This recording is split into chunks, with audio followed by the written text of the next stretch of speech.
Every single week, I put my freaking heart and soul into this. I don't go out there and laugh. It's not funny. Nothing's funny to me. I don't want to go out there and get embarrassed on Monday Night Football in front of everybody. I think this is the beginning of a beautiful friendship. So ain't nothing changed from yesterday. Still the same person I was yesterday. And I got the same thing for you that I had yesterday. You know why I'm here.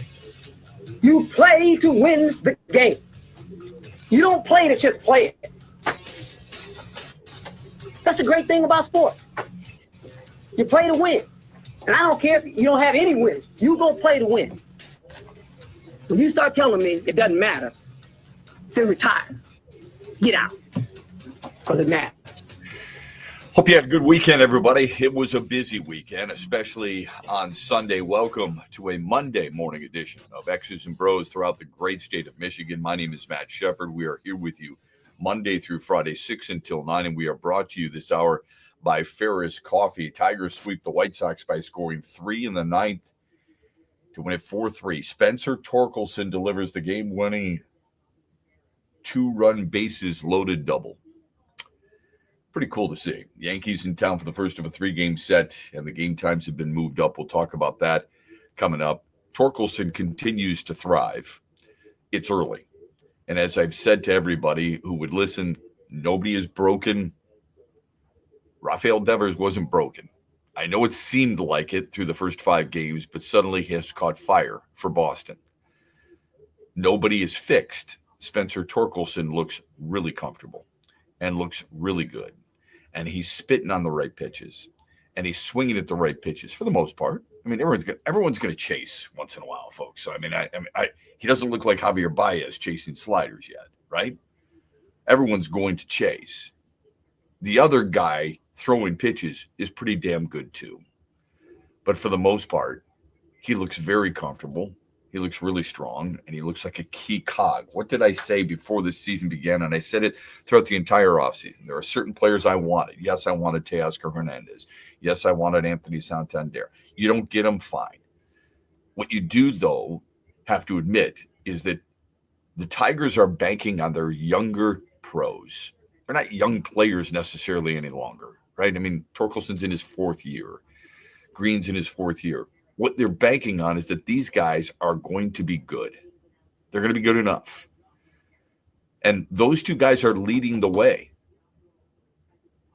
Everybody is contributing, seemingly, but it's those 2 guys who are piloting this offensive ship so far. Green looks really good. Torkelson looks really good. There is a long way to go. We both know that, right? But overall, it's a comfort feeling. It's how they look. It's their approach. The next big test will be what happens when they slump, because it's going to happen. It happens to everybody. That's what makes baseball so damn hard. There's that old cliche. If you're getting a hit 1 every 3 at-bats, 3 out of every 10, you're a Hall of Famer. I got a little sick and tired of hearing about that all the time. It's appropriate. I mean, it's true. Not always. I mean, Don Mattingly isn't a Hall of Famer, so it's kind of a joke. So it's not necessarily true. That's one of those things where you go, oh boy, let's jump on a cliche and let's suddenly talk about this, that, and the other thing, and let's use this as the example. If I bring that up, oftentimes people are like, you just like to argue. No, it's not that I like to argue. It's just like sometimes you've got to let certain things go. Certain cliches frustrate the hell out of me. They really do. Don Mattingly is a lifetime 307 hitter. In other words, he was better than 1 out of every 3. He was an MVP. He was a 9-time Gold Glover. He was a 3-time Silver Slugger. He won the batting title. Okay? He's a 6-time All-Star. Never won a World Series, unfortunately. That shouldn't preclude you from getting into the Hall of Fame. But he's a 307 lifetime hitter. He's also got close to 2,200 hits. He's not in the Hall of Fame. So when I hear people say, and it's really mainly pros, immediately I go, not necessarily true. Hold on. Pump the brakes here. Just because a guy's getting hit 1 out of every 3 times doesn't mean he's a Hall of Famer. It's not true. Don Mattingly is not a Hall of Famer. There are other examples too. I don't want to dwell on it, but there are other examples as well. You're gonna have slumps. That's the next step. How are these guys after they go one for their next 15? How are they going to handle it? Are they going to overcompensate? Are they going to adjust the right way? Are they going to be mentally believing and continuing to do what they've done to get to the point to make you and I say, wow, I mean, really impressive. Really like the way they're going right now. I think that's the next step for both of them and how they're going to handle that. So let's see what happens, but you can't be more pleased than what they've done.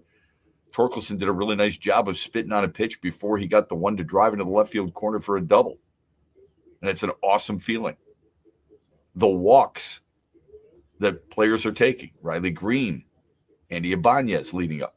Those are really impressive at-bats. Plate appearances, if you want to get technical. Anyway, today against the Yankees, Casey Mize against Carlos Rodon. Blue Jays reportedly, here's another one, okay? And this guy deserves it, don't get me wrong. But we talked on Friday at Soaring Eagle Casino and Resort with Craig Monroe on the morning show. We said, why are so many players getting extensions? And Detroit's not doing that with Riley Green. It's a little surprising.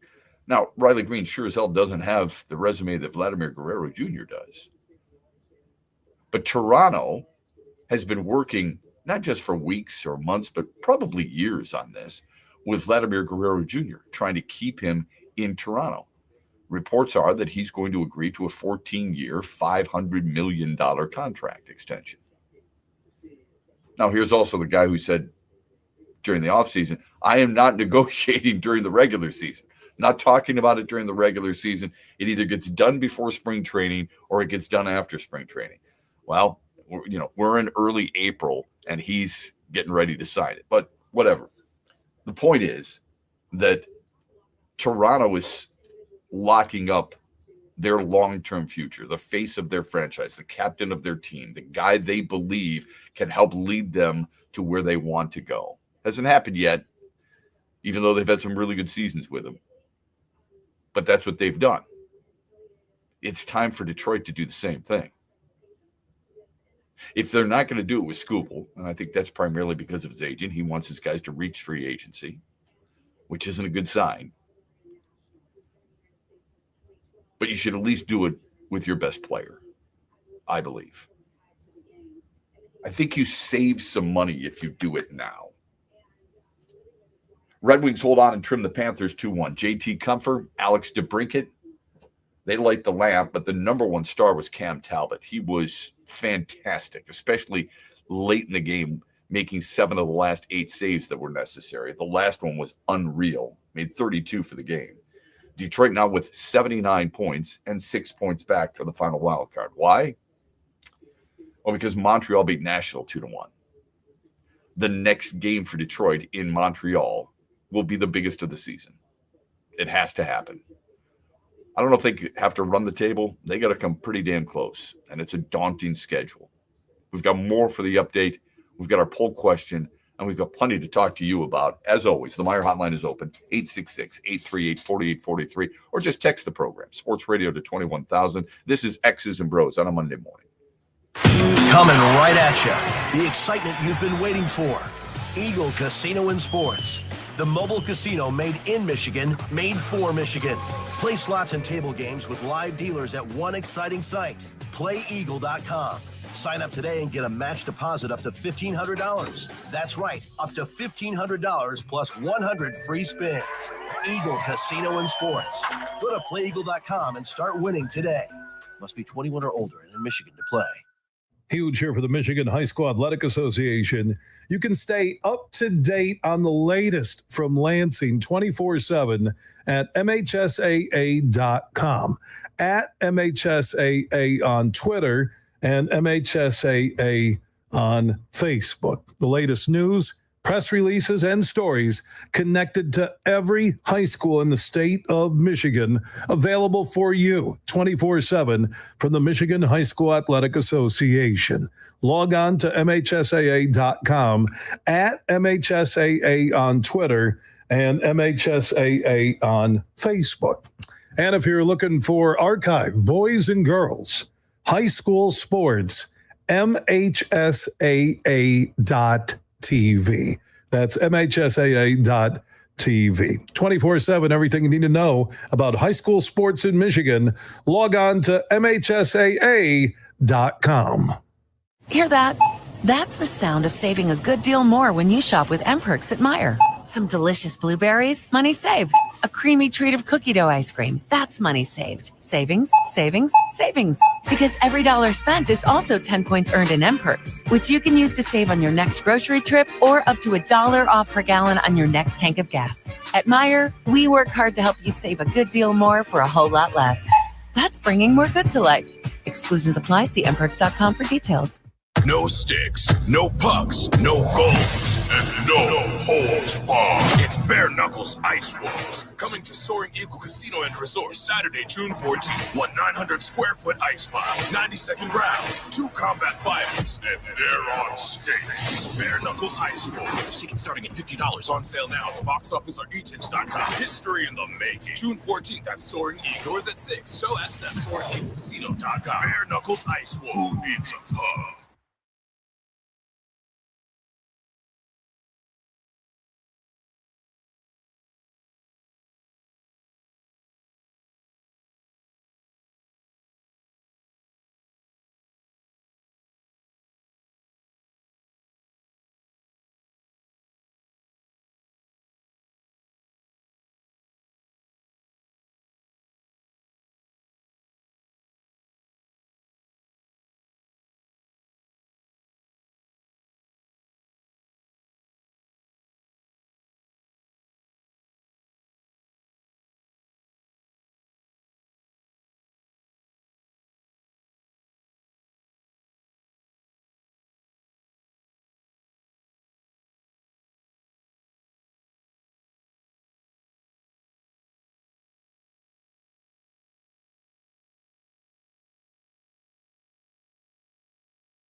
Okay, back with you here on X's and Bros.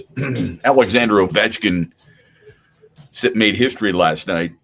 Scored a power play goal against the Islanders for his NHL record 895th career goal. Took a pass from longtime teammate Tom Wilson on the power play from the left circle, buried it, and beat fellow Russian Ilya Sorokin for the first time. That means Ovechkin has scored on 183 different goalies in his career. How cool is that? All-time leader in power play goals with 325. All-time leader in total goals with 895. The question is, will he get to 1,000? I mean, obviously he's going to get to 900. That's obvious. Another 100 goals. That'd be pretty tough. But who says he's slowing down? He's 39 years old. I'm not sure how he feels overall, but you got to admit, I mean, how many people would put it past him to do what many people have speculated openly now? By the way, he's got 42 goals on the year. That is third most in the NHL. So it happened yesterday, and I tweeted out, not enough is made of this. And it's so true. Now, it is somewhat enlightening that, the four-letter network actually went first with it and led their sports center, which is great. It was 8th on their top 10 plays, but whatever. Okay, at least they led with it. It's a spectacular accomplishment. The irony is unbelievable. It took the same amount of games for Wayne Gretzky to score 894, which was then the record, as it did Ovechkin to score 894. The exact number of games played. It's incredible. By the way, he's got 210, at least 210 from his favorite spot, where he's made it basically his office, if you will. What I loved most is, look, the celebration he dives on the ice. Everybody pours out and supports him. Everybody was so happy for Alexander Ovechkin. I mean, except for Dominik Hasek on social media. But overall, everybody was really happy for him. Now, we've seen history made in the various sports. LeBron James passing Kareem Abdul-Jabbar, and now earlier this year becoming the first ever with 50,000 points. Didn't seem the same exuberance from his teammates, which is interesting, I think.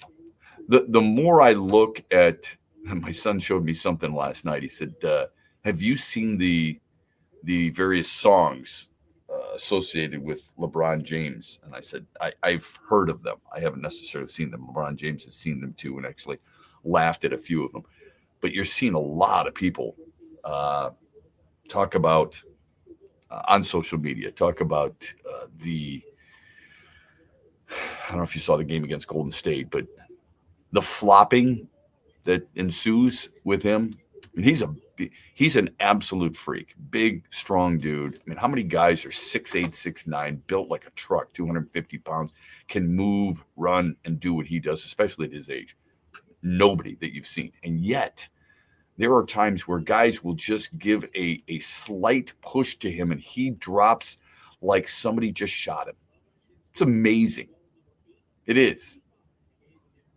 And people are getting tired of it. It's getting really old. Anyway, I digress. Speaking of basketball, Pistons host Sacramento tonight. I don't know if you noticed this. Detroit's now the 6th seed again in the East because Milwaukee's on a 4-game mini roll, so they're a game ahead, and Indiana's on a 4-game roll. So Detroit is now the 6th. Now, I had somebody say to me the other day, this is what happens when you lose to Memphis. And I said, hold on a second. You realize Memphis has a better record than the Pistons, right? You automatically assume because Detroit was beating Cleveland without Cade Cunningham, because they were playing really well and winning games without their top or 5 key contributors because of suspensions and injuries, you're telling me that you just automatically assume that they would start beating everybody when they come back? Memphis is halfway decent, man. They're a good basketball team. They have more wins than Detroit. They have 46 wins. Anyway, that's taking place tonight at Little Caesars Arena. National championship game is tonight as well. Florida against Houston. Cougars have the number one scoring defense in the country. The Gators, who've won 11 in a row, by the way, have the second best scoring offense in the nation, and they seek their fourth championship and first title since 2007. The women's national championship was yesterday. And what you got from some on social media is, how come this game isn't on prime time? It's on ABC, middle of the day. There's hockey against it. There's golf against it. I suppose there's baseball against it. There would also be baseball against it at night. It was Connecticut blowing out South Carolina for their 12th national title. They have 12 wins in the Final Four by 20 points or more. Everybody else in the history of the Final Four have 11 combined. Shows you what a dominant team it is. I don't know, man. I mean, it's never enough, I suppose. It has grown massively, and the complaining continues. No complaints about Brian Harmon, except how long he takes to play golf. I was watching the Texas Open over the weekend, and I found myself counting how many waggles he has at the golf ball in any shot. I'm not just talking about on the tee. I'm talking about how many waggles he has in the fairway and everything. 12 at least on a regular basis. But he finished 9 under par, good enough for a 3-shot win. It was his 4th career PGA Tour win. Here's our poll question for the day. It's pretty simple. It's pretty basic. It's pretty obvious, but it's easy for you to vote on too. Who wins the national title game tonight? Is it Florida or Houston? Vote as often as you like. We'll give you the results in the 8 o'clock hour tomorrow. By the way, Houston is there after coming back and beating Duke. Duke is the first team to ever have this happen to them. They had a higher field goal percentage than Houston. They had more free throws attempted than Houston. They had more assists. They had fewer turnovers. They had more steals. Since steals became a stat in 1986, the teams in NCAA tournament history that have done that were 335-0 all time in the history of the tournament. When you can put up those numbers better than your opponent, you are 335-0. And yet, Duke becomes the first team to have that happen to. That's amazing. Simply amazing. And I know I got the sense of what people were saying about Cooper Flagg and so on and so forth. Thought he created a pretty damn good shot at the end, came up a little short. Those things happen. Still led his team, didn't get a lot of support, took a lot of shots, didn't make enough of them. I get all that. It's a team sport, but you expect the best to rise to the occasion. Sort of like Walter Clayton Jr. did for Florida the other night. Cooper Flagg didn't get it done. I'm not going to sit there and blame him. I think he's the primary reason they got to where they were, but didn't do nearly enough to get by Houston and especially close out Houston. Incredible that they lost that game. A lot of people who bet on it were no doubt upset about it. All right, when we come back, we will dive into the incredible durability of one special athlete. That's coming up here on X's and Bros on a Monday morning. We're brought to you by Ferris Coffee, the official coffee maker of the Detroit Lions. Huge here for my good friends, the Godfather, Ronnie and Drew at Impact Power Sports. Now, they're located on 14 Mile Road in Rockford, just north of GR. They service the entire state, family-owned business. They've been in operation since 2015, and what they provide, custom golf carts, or you need a golf cart for your home, the lake house, business, and event, ATVs, UTVs, e-bikes, and also they have the best service team in Michigan when it comes to fixing your golf cart, your ATV, your UTV, and more. What you need to do is follow Impact Power Sports on Facebook and also stop by and see the Godfather and Drew at Impact Power Sports on 14 Mile Road in Rockford, just north of GR. Go see The Godfather and Drew today at Impact Power Sports. Saturday, July 26th, Rock and Roll Hall of Famers, Foreigner. Live at Soaring Eagle Casino and Resort with special guests Loverboy and Night Ranger. Tickets start at $32 and are on sale now at the box office or online at etix.com. The Soaring Eagle Summer Outdoor Concert Series welcomes Foreigner with Loverboy and Night Ranger July 26th. Showtime 7 p.m. SoaringEagleCasino.com. Make sure you listen weekly to our Moving Ferris Forward interviews with Ferris President Bill Pink and other leaders who are moving Ferris forward. Find out more about Big Rapids and Ferris and what they have to offer at ferris.edu. Hear that? That's the sound of saving a good deal more when you shop with MPerks at Meijer. Some delicious blueberries, money saved. A creamy treat of cookie dough ice cream, that's money saved. Savings, savings, savings. Because every dollar spent is also 10 points earned in MPerks, which you can use to save on your next grocery trip or up to $1 off per gallon on your next tank of gas. At Meijer, we work hard to help you save a good deal more for a whole lot less. That's bringing more good to life. Exclusions apply. See mperks.com for details. What's up, Michigan? You're listening to my good friend Shep. The Huge Show is coming up later today at 3, right here on the Michigan Sports Network.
Thank you all so much, Alex.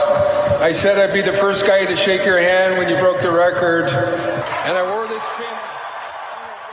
And we know how the legacy of hockey passes down, but so does it with the families and the wives. So my wife has something very beautiful for his lovely wife that we want to pass on. But Mr. Leonis, congratulations. And when I set the record, they bought me a Rolls Royce. So you got your work cut out. I doubt Ted Leonis wanted to hear that, the owner of the Washington Capitals. That's the great one. Wayne Gretzky, just simply amazing. I think the way you want people to represent your sport is the way Wayne Gretzky was representing the National Hockey League throughout this entire chase that Alexander Ovechkin had. Gordie Howe did the same thing, and I'm sure you noticed, I hope you noticed, that on the left lapel of Wayne Gretzky, you saw Gordie Howe's number 9 in red. Now, Wayne Gretzky's goals of 894 have now been surpassed. No one will ever pass his assists of 1,963. No one will ever pass his points of 2,857. I don't think anyone will ever pass his shorthanded goals and his even strength goals either. But when you look at it, I mean, there was that old cliche, he has more assists than anybody has career points. So that tells you how safe it is. The point of this whole discussion should be, though, the greatness of Alexander Ovechkin, the greatest scorer in hockey history. And I did hear Rick Bowness on was it TNT the other night, interviewing Wayne Gretzky and saying, look, the coaching is better today than it was in the 80s. The players are better. The goalies are better. And Gretzky's response said, look, absolutely, the players are better. I don't know about the coaching, all right? They would know that probably better than I would, but the players, there's no question. I mean, people just automatically assume, and I think for the most part it's fair, that back in the day compared to now, considering all the things the players have at their disposal, the ability to be better in the off season, getting enough money to train all season long, getting enough money to have a personal chef and a personal trainer and a personal masseuse and all those other things. I mean, that's the way it goes. But don't tell me that Wayne Gretzky couldn't play in today's game. And Gretzky said to Rick Bowness, look, I would have loved to be able to play 3-on-3. I would have loved to have the face-off on a power play automatically in the offensive zone. In other words, there are plenty of things that are different today that we don't think about. He could have easily taken advantage of, and that we sometimes overlook. And that's the way it is in every single sport. So before people automatically assume that you're not going to be able to get to what this guy did back in the day, today, not necessarily true.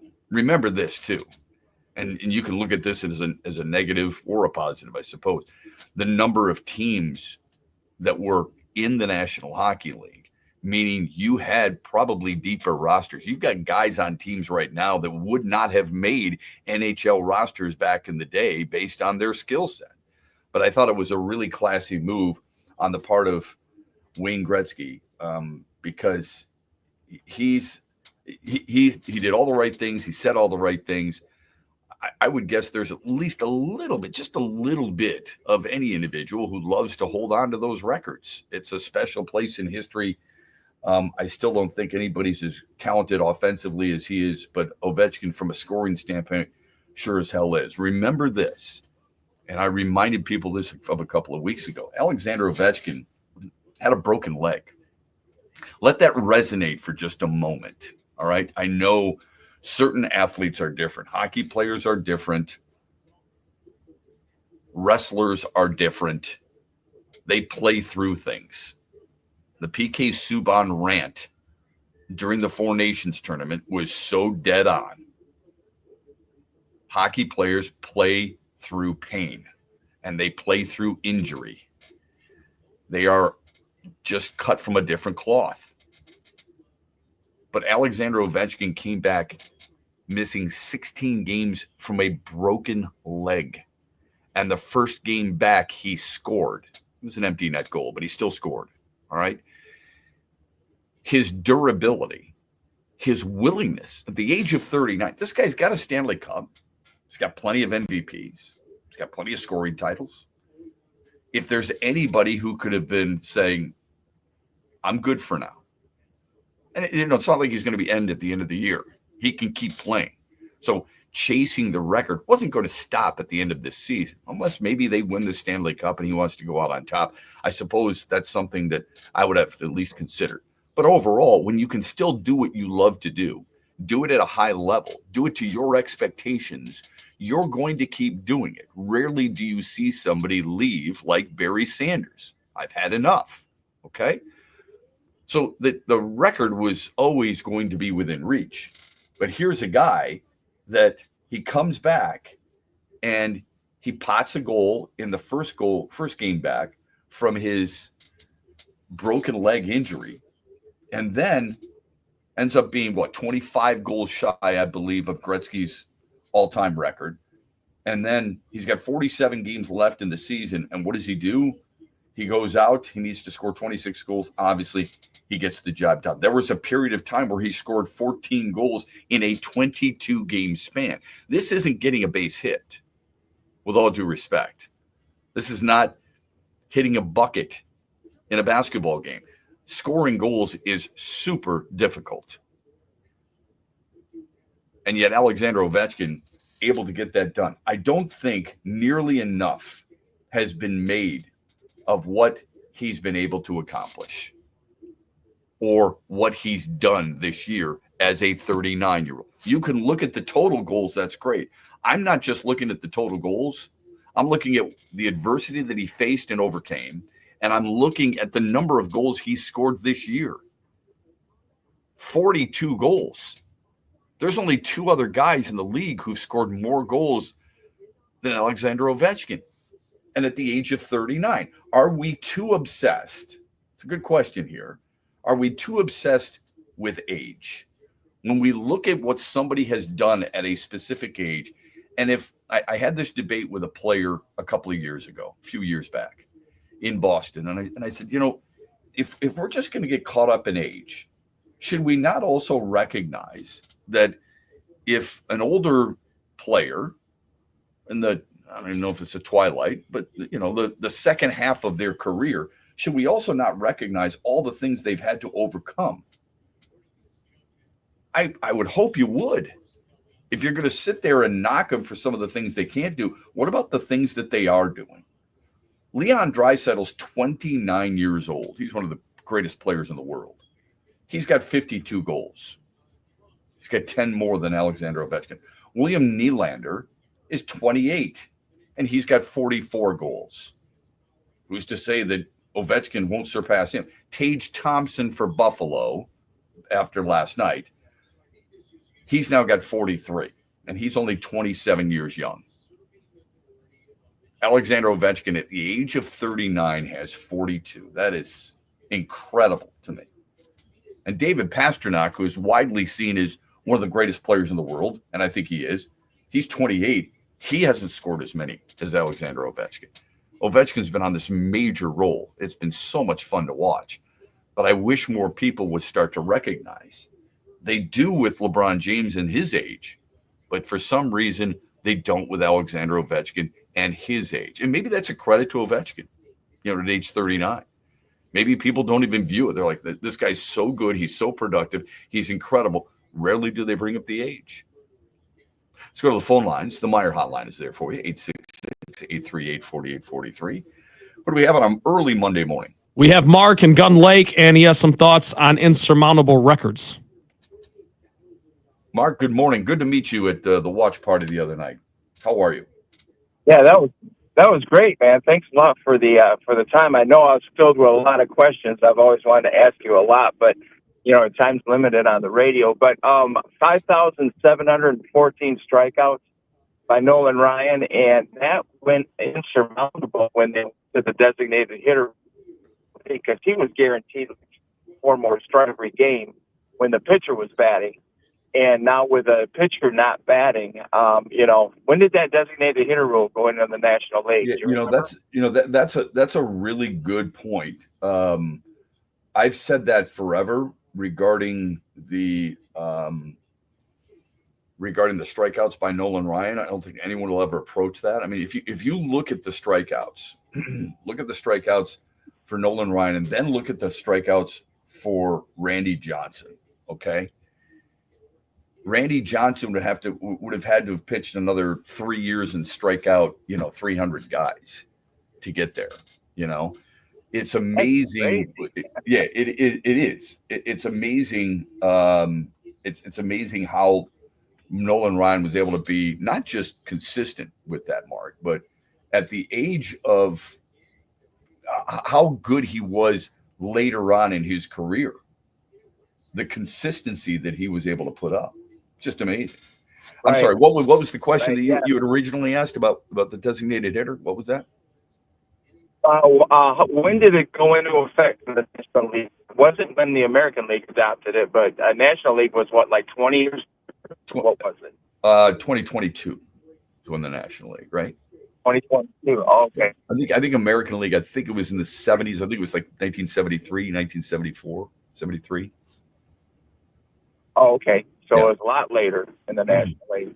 And then also, they also asked Ernie Harwell when he was broadcasting what was the most insurmountable record. He came up with something really strange. There was a pitcher that pitched back to back. I don't know if it was perfect games or no perfect games. He said that'll never be broken. So that might be broken one day, but he said that in his mind that was the most insurmountable that'll ever happen. The back-to-back no-hitters. But I'm listening to your show. I'm on my way into Hastings, so I want to listen to some more. So you have a great week, all right? Yeah, thanks. I think he was referring to Johnny Vandermeer, right? Is that who? I think that's who. No, sorry, we lost Mark. I think that's who Ernie Harwell was talking to, and he used to play for the Reds. That was way back in the day. I don't even remember the years, but that's, I believe, what Ernie Harwell was referring to when you talk about records that probably won't be broken. That's a great one. Back-to-back no-hitters by Johnny Vandermeer. Well, I'll have to look that up. I think that was in the 40s. All right. There are some negatives too, but look, not to get too deep. Walter Johnson had 110 career shutouts. I don't think that's ever going to happen again. I think that's fair to say. Cy Young's wins, right? I mean, you could go back. Baseball probably has more than anybody else because of baseball's because of the history. I'm sure there are certain other sports. If you look at it, I actually had this the other day and was thinking about using it as a topic. And I remember Secretariat. I know it's horse racing. How many people are into horse racing? I don't know. But it's still a sport. Okay. There's still plenty of people betting on it. Number one. And number two, when you have certain, if you want to call a horse an athlete, I think that's fair to say, Secretariat has, the fastest, I believe, time in every single Triple Crown race. But Secretariat once won a race by 31 lengths. I don't think that's ever going to happen again. All right. So there are certain sports for sure where when you're looking at certain records, you're probably going, no way is that ever happening again. Bill Russell, 11 championships. I mean, guys don't even play 11 years. There, yeah, absolutely. But I think what people will do, unfortunately, is say the league was smaller. What they'll do is they'll say there weren't enough teams. Right. And this is what happens. And I'm not going to disagree with you because I think it's amazing. All right. And by the way, it's not just, that's him as a player. Okay. As a player coach and some of the other things that he's done, I mean, you're going to look at it like Phil Jackson, for example. I mean, Phil Jackson's got championships as a coach, but he's also got two as a player with the New York, one with the New York Knicks. Or maybe two with the New York Knicks. I think he's got two with the Knicks. You're right. Two with the Knicks. The thing about what people will try to find a way to say, the level of the playing field is completely different. and it's not necessarily fair. That's what they'll do. Yeah, and people will poke holes. I don't think that's necessarily how it should go, but you do have to put certain criteria involved, I suppose, that made it different then than what makes it different now, without taking something away from somebody. So there are, like, how do you do that with Walter Johnson? Well, they didn't have the Negro Leagues in. Okay, that's a fair point. You can't take away the fact that what he's done, though. I hope you don't. I hope you wouldn't take away the fact that what he's done. That's not fair either, right? So I think when it comes to certain records, you're looking at it and you're probably going, hey, my era. If you want to look at it just strictly your era and things that you're surprised at, I mean, you don't remember Pete Rose's record-setting hit, do you? No, you don't. But you can read about it. But I remember it. I remember the hit. So I remember some of those things, but I don't remember a lot of the other things that have taken place. What about Bob Gibson's ERA of 1.12, I think in 1968, when the Tigers came back and beat the Cardinals? That was for an entire season, a 1.12 ERA. You think anything like that's ever going to get broken? That's remarkable. The Joe DiMaggio 56-game hitting streak, you think that's ever going to get broken? You think Cal Ripken's consecutive games played streak is ever going to get broken with 2,362? Hell no. That's not happening. There are so many cool things. Tiger Woods is, in your generation, the greatest golfer of all time. I feel like it's Jack Nicklaus. Byron Nelson won 18 of 35 PGA Tour events in one season. One season. He had 18 wins. There are guys who are multimillionaires. They haven't won 18 events. I mean, Brian Harmon just won his fourth in his career, as I pointed out. I don't think anyone's we were talking about hockey. Wayne Gretzky have 215 points in a single season. You think that's getting broken? So I think a lot depends on, the sport you love, the players you love. Like, I don't think anyone's taking LeBron James's record, do you, of points scored? No, because he's still adding on to it. I wouldn't have thought the same thing with Kareem Abdul-Jabbar for how long he played. Well, that's the thing. Kareem set the record and then held it. About it, when you've got triples, you got 3-point shots, and you've got guys getting fouled so easily, and guys being allowed to do some of the other things that they've done. For example, walk. The traveling in the league is incredible. So maybe it's possible. I don't know. I can tell you this. If you look at certain sports, I just said Gretzky, 215 points. No one's coming close. Nathan McKinnon leads the league in points. Do you know how many points he has? He's got 115. 115. They got 6 games left. Gretzky had 100 more than he did. That's incredible. It's a fun topic, though. 866-838-4843. We're back with hour number 2 after this on a Monday morning. In the Den with Dan Dickerson.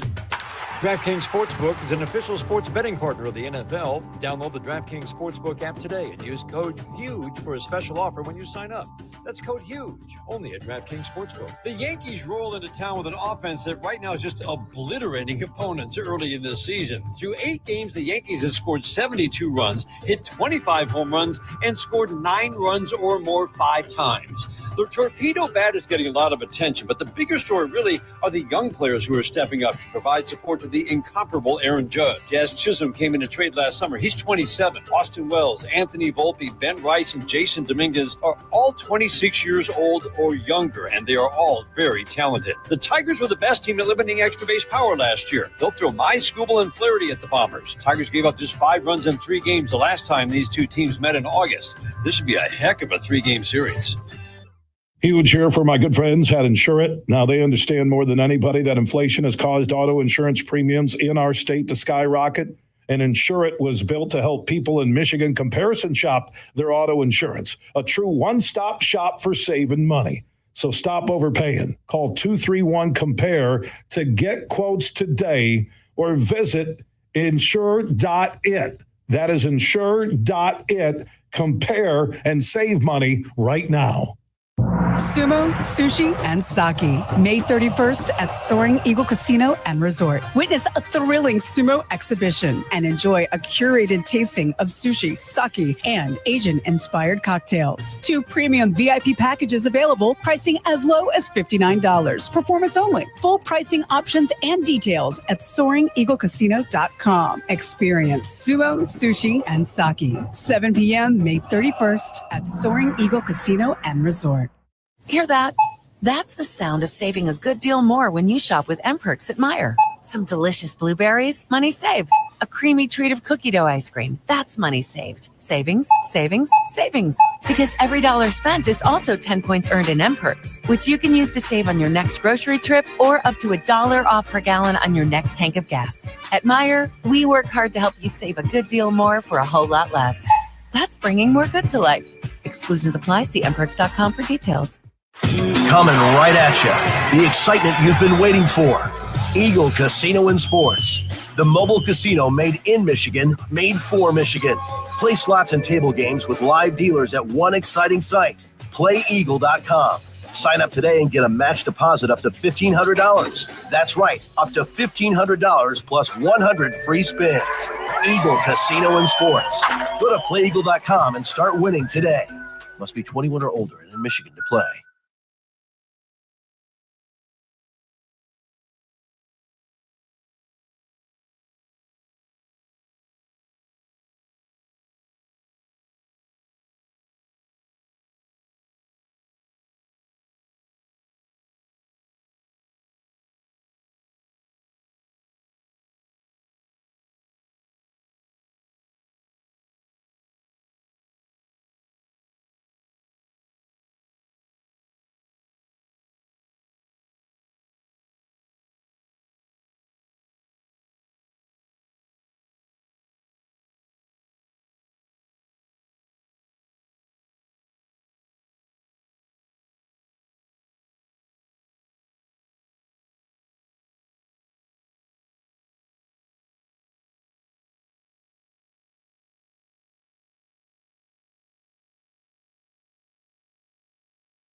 Real quick, listen to me. So what I want you to do is I want you to take a moment and recognize what you guys have done.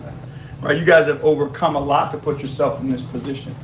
Okay? So this is an opportunity to be grateful for it, to be grateful for each other. Okay? Take tonight to do it. Tomorrow we go back to work because we're still fighting for more.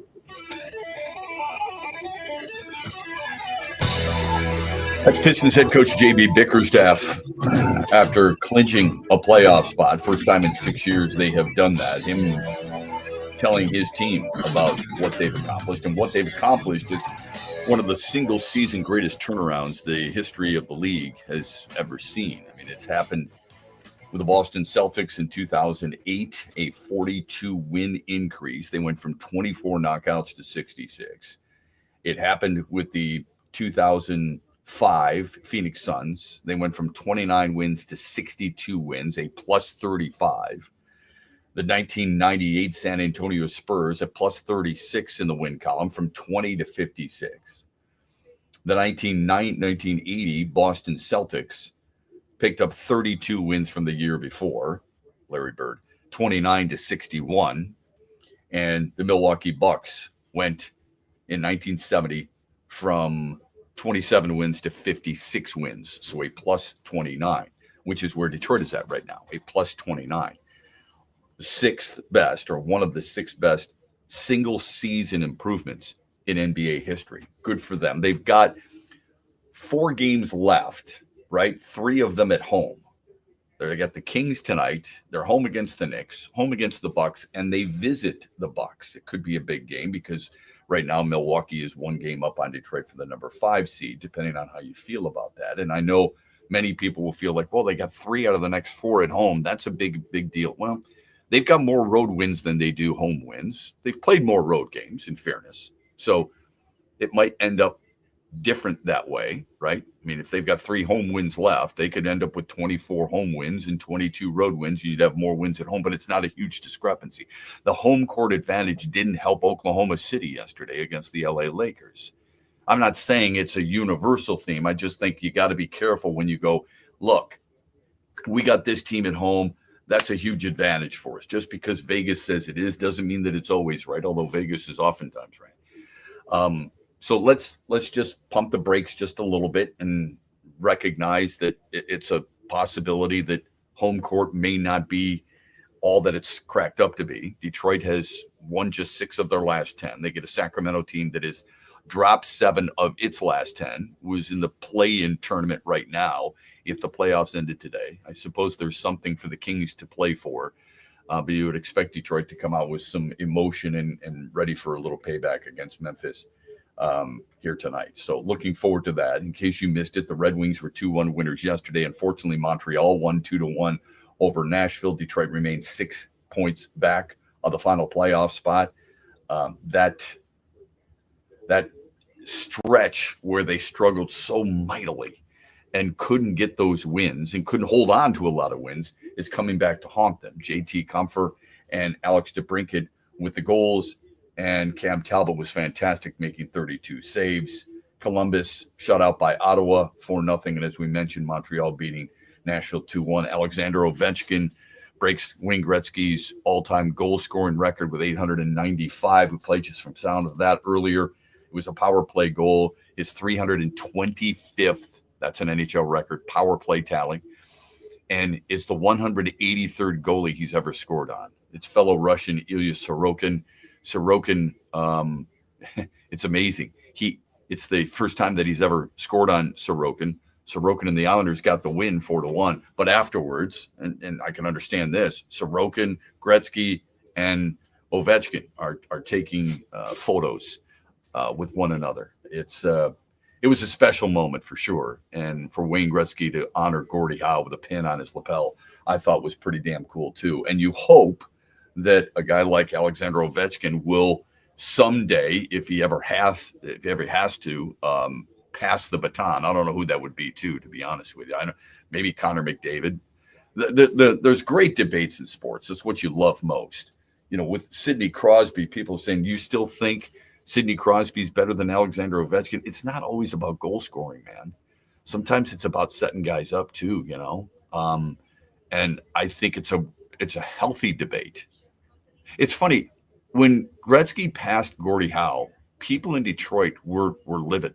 It doesn't matter. Gordie Howe was still the greatest of all time.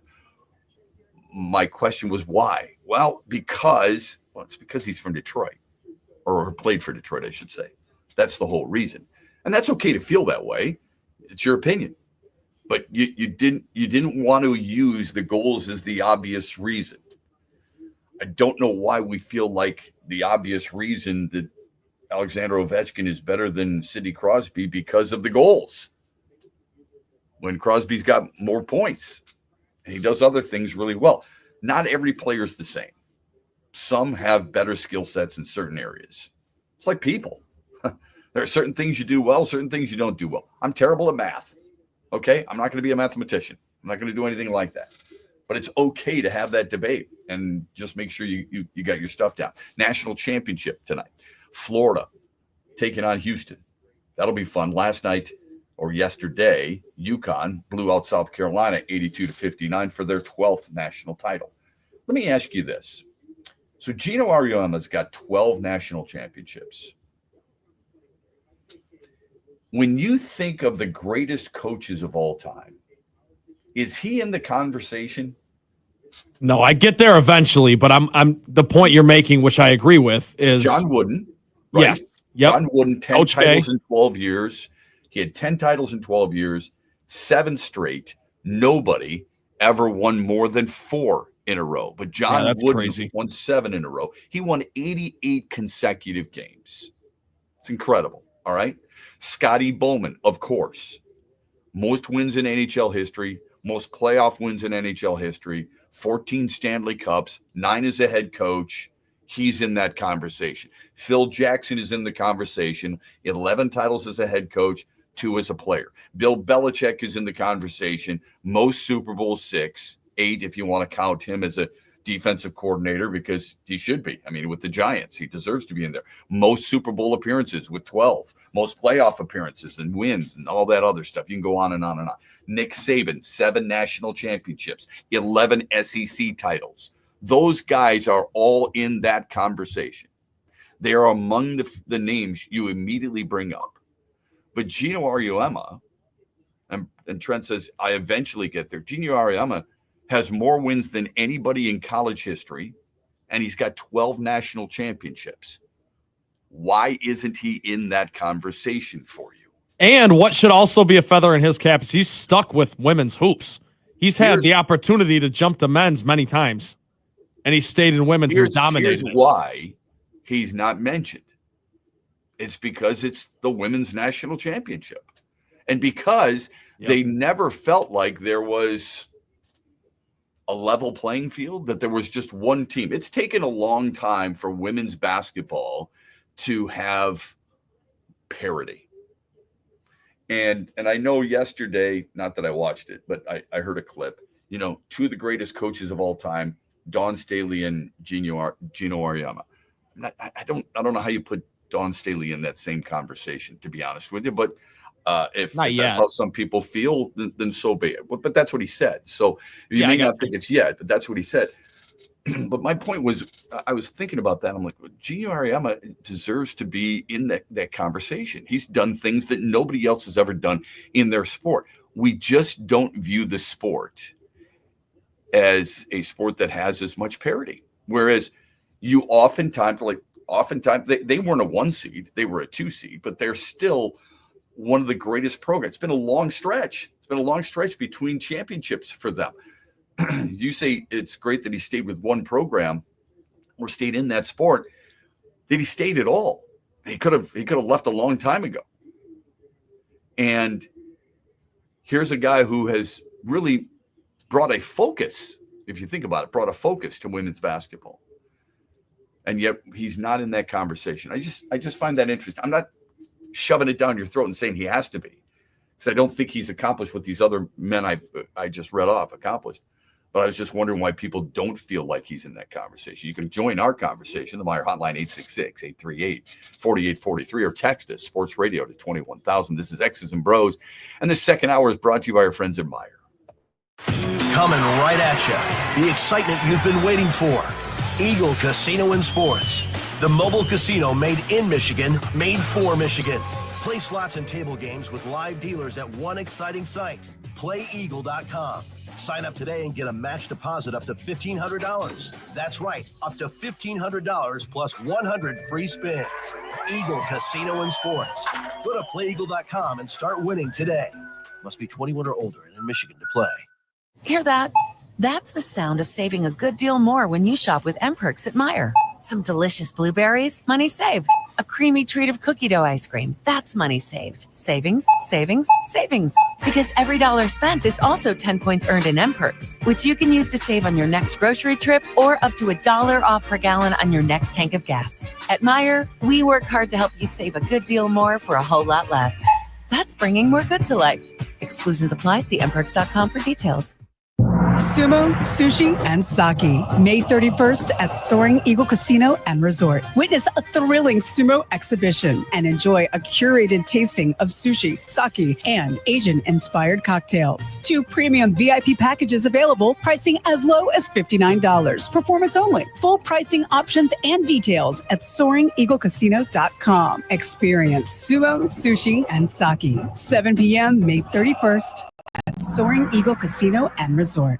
Van Andel Institute Purple Community is a grassroots fundraising network powered by the dedicated volunteers who support VAI's mission to improve human health now and in the future. When you raise funds through the Van Andel Institute Purple Community, 100% of the proceeds go directly to the Institute's research into diseases like cancer and Parkinson's, as well as VAI's science education programs. Learn how you can get involved at purplecommunity.org.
It's part of how I was raised as a player, getting that from Coach K and Chris Collins and Steve Wojciechowski and Johnny Dawkins every single day. So it's part of who we are. It's part of the culture. And for me, I've had the biggest breakthroughs as a player and now as a coach when you have those confrontations. And they don't always have to be hostile, but it does need to be based on truth. I'm glad I've been able to go through that with our guys, and I'm always going to be myself. That's who I am. And I think at the end of the day, you find out very quickly as a head coach, you're not going to be liked all the time, and you have to accept that. But I do think if you're always honest and show that you care, you'll always have the respect.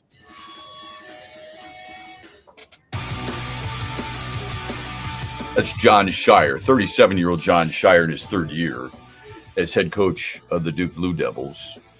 Done a hell of a job. Helps to have talent, no doubt. Find me a team that gets to the Final Four that doesn't have talent, and I'll show you a team for the first time ever that has done that, because every team has talent. You don't get there just on talent. You don't get there just on coaching. You get there with a combination. John Shire, I like his message. I happen to think Duke was real. I picked Duke and Florida. I picked Duke to beat Florida in the national championship. Obviously, I'm wrong here, but this is a guy who gets it. And I think he's been coached really well by assistants and his head coach in his playing career. That's why he won a national championship as a captain, but also he carries that type of tutelage over to his players. And I think that's awesome. And I think it's really important that young people be able to do things like that and learn from guys like that. Too many times coaches, and he said it right there, I liken coaching. I said this with Pat Frischweiler of Western Michigan hockey last week, if you were listening. I liken a lot of things in coaching to parenting. And he's 100% right there. You can't be the friend all the time, especially when they're younger. So he can't be the friend of his Duke players all the time. He's got to be the bad guy. Somebody has to, right? Your assistant coaches are oftentimes the bending ear. The head coach is the one who has to lay down the hammer. And then by the time you graduate, you recognize, wow, that guy had my best interests in mind the entire time. Duke was a team that had 35 wins this year, and they were up 58-45 with 10 and a half left to go against Houston. They had it. With 8 minutes left, they were up 59-45. And then what you end up doing is you start reading these articles afterwards in hindsight. Nobody knew what they had coming to them. This is something we should have foreseen for a long time. Why? Because Houston has a suffocating defense, and Duke's offense is pretty damn good. It almost makes you go, come on, give me a break, man. I'm hoping Florida wins tonight. Now, I like Florida. I like them a lot. I think they're really talented. I think I don't know where he's going to go, but that Walter Clayton Jr. is a hell of a player, man. God dang, is he good. He is so much fun to watch. And you and I both said that going into the tournament, they're playing the best basketball. Florida was of all the teams in the country.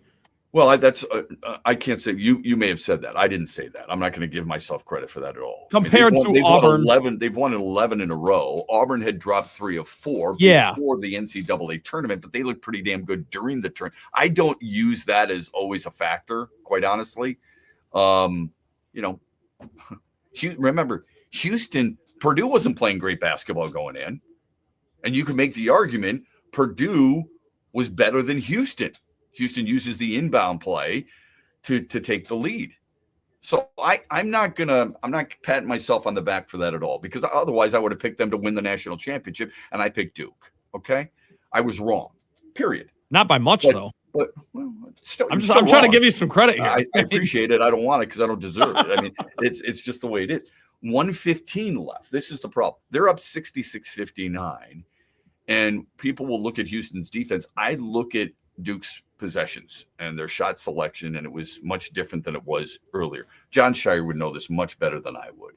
It doesn't take away how great Cooper Flagg was, or Knipple, or how good he was all season long.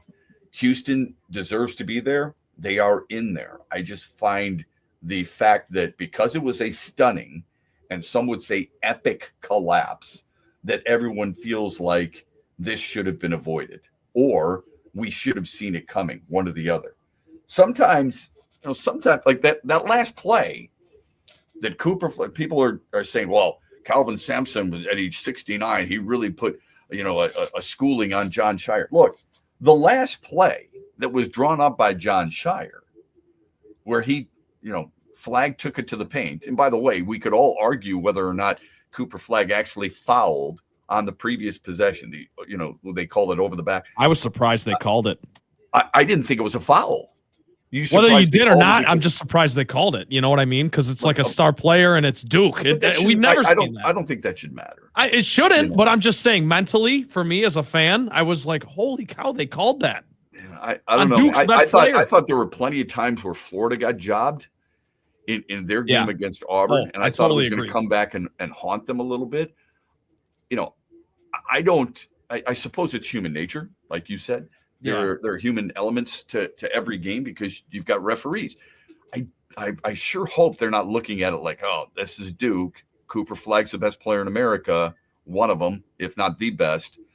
Perhaps I'm going to swallow my whistle here. You have to. I don't know. I don't know if referees. I've actually asked officials this. I don't know if referees can in the moment say, oh, it's number 2 in white, one of the best players. I'm going to let it go. Yeah, I hope they're not. There's too much to digest there. There's too much for them to think about. They have to look at just the hands, the arms, the body contact. Was it a foul? Yes or no? But I suppose it's possible. I can't sit there and say it's impossible. I'm not suggesting it is. I'm just saying watching that in real time, it was shocking to me that they actually called a foul of that magnitude in that moment. Did you think it was a foul? Yes or no? No. Okay. I didn't think it was a foul. It had nothing to do with the moment for me. For me, if it's a foul in the first minute of the game, it should be a foul in the last minute of the game. But for me, it's about whether or not I thought it was a foul. And I didn't think it was. So I'm not a believer that, you're expanding the strike zone. Not a believer that suddenly you can't make a call at that point. If it's a foul, if it's a penalty, if it's a strike, then in the first inning, that it should be in the 9th inning. If it's a penalty in the first quarter, it should be in the 4th quarter. That's how otherwise you got to rewrite rules, man. You got to rewrite all the rule books, okay? Instead of the plate being a certain dimension and you saying, okay, that is outside in the 9th inning, then you've got to be able to rewrite the rule book. Because then you're playing a different sport in the 9th inning. This is the way it's going to be ruled in the first 7 innings. Suddenly in the 8th inning, it's going to be different. 9th inning, it's going to be different. So when people tell me all the time, well, you can't make that call at that time. Well, if you can make the call at any time, then you make the call at that time too. Sure. That's the way I look at it anyway. But my whole thing with Duke is that it's a team, or, I don't know if it's a lesson learned, okay? But you get outscored 9-0 down the stretch. That's obviously a huge problem for them. So many people were jubilant over Duke losing, that all is right with the world when Duke loses. And I know this has been a topic in the past of sports radio people. What is it about a team that is so good, historically now, a blue blood, right? Why is it that people root against them? And if that's the case, if you are one of those people, that's fine. It's not like I'm a Duke diehard. I can't say that I necessarily like them either, but I really respect a lot of the players. Do you come from a blue blood in anything? Michigan football, Michigan State basketball? When people root against you, what are you saying? Usually you have those types of fan bases you would think would stick together, unless they're a rival, like North Carolina's not going to stick with them. But you would think those fan bases can relate to one another and almost stick with one another. And it doesn't seem like anybody does when it comes to Duke basketball. I think it's pretty interesting. Our phone number on the Meyer hotline is 866-838-4843. Our text line is sports radio to 21,000. Always look forward to the feedback here on X's and Bros on a Monday morning. Attention Michigan fans, it isn't a Michigan game day without a Michigan-made beer. Founders Brewing Company, a proud supporter of the University of Michigan Athletics Department, has the perfect beer for you with their Michigan Pilsner. Crafted with only the best locally sourced Michigan hops and the highest quality ingredients to deliver a smooth, crisp taste. Upgrade your game day traditions with their easy drinking Michigan Pilsner. Founders Brewing Company, proud sponsor of Michigan Athletics. Welcome to Craft. Hear that? That's the sound of saving a good deal more when you shop with MPerks at Meijer. Some delicious blueberries, money saved. A creamy treat of cookie dough ice cream, that's money saved. Savings, savings, savings. Because every dollar spent is also 10 points earned in MPerks, which you can use to save on your next grocery trip or up to $1 off per gallon on your next tank of gas. At Meijer, we work hard to help you save a good deal more for a whole lot less. That's bringing more good to life. Exclusions apply. See mperks.com for details. Saturday, July 26th, Rock and Roll Hall of Famers, Foreigner. Live at Soaring Eagle Casino and Resort with special guests Loverboy and Night Ranger. Tickets start at $32 and are on sale now at the box office or online at etix.com. The Soaring Eagle Summer Outdoor Concert Series welcomes Foreigner with Loverboy and Night Ranger July 26th. Showtime 7 p.m. SoaringEagleCasino.com. The Freddie the Pizza Man Foundation is dedicated to providing support to families and Michigan schools touched by autism. We invite you to join us in supporting these families and schools by making a donation at FreddieThePizzaMan.com. With your donation, you can help provide essential resources that can make a real impact. Visit FreddieThePizzaMan.com to make a donation and to learn more about the foundation's mission. That's FREDI, thepizzaman.com. Together, we can make a difference.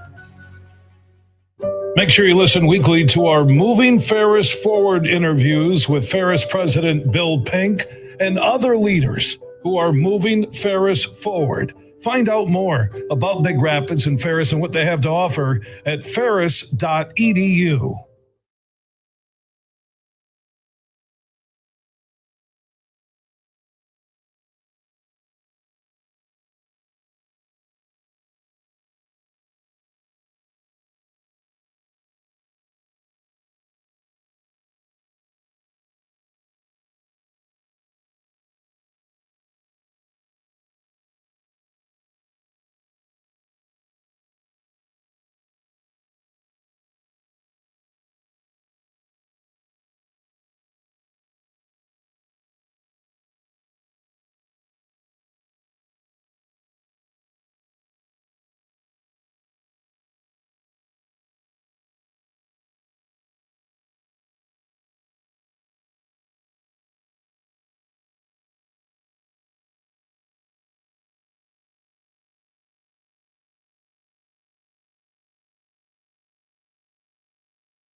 Back with you on X's and Bros, 35 after the hour. We're with you Monday through Friday, 6 until 9. I don't know if you saw this over the weekend, but Shaquille O'Neal, who, by all accounts, people love, right, on TNT.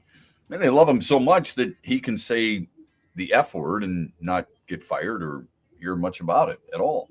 Anybody else does that, it's probably a much or just different... be blatantly wrong about who's the coach of what team and, just whatever. Basically tell people I don't watch a sport. Yeah, there's only 30 teams in the league. No big deal. Barkley does the same thing in college basketball.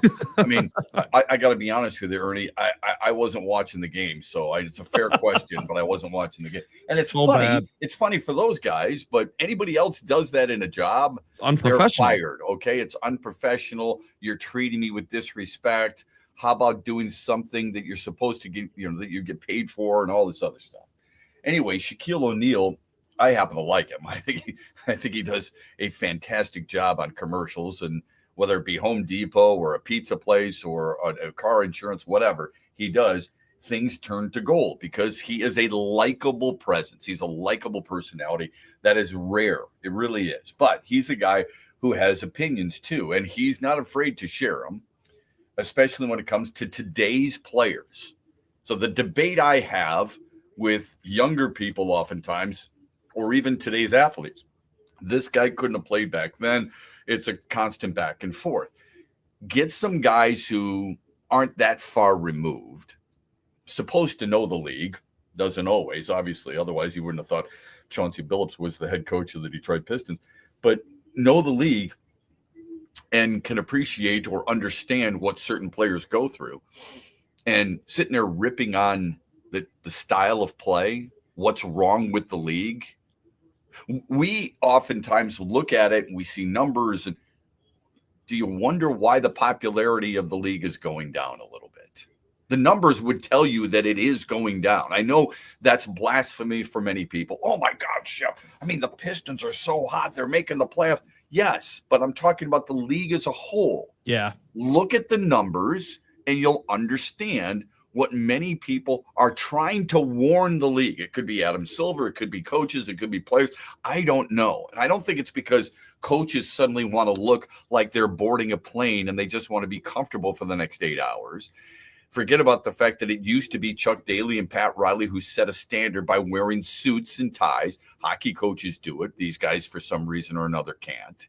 These guys feel like ever since COVID, they just want to wear sweatpants and tennis shoes. They get paid millions of dollars, but they want to look like hoodlums. And the same thing with players on the bench. For some reason or another, it looks really cool to look like some cartoon character wearing a hood on the bench. But I digress. Shaquille O'Neal specifically took dead aim at Ben Simmons. Now, when I say Ben Simmons, what do you think? I think he's an okay player.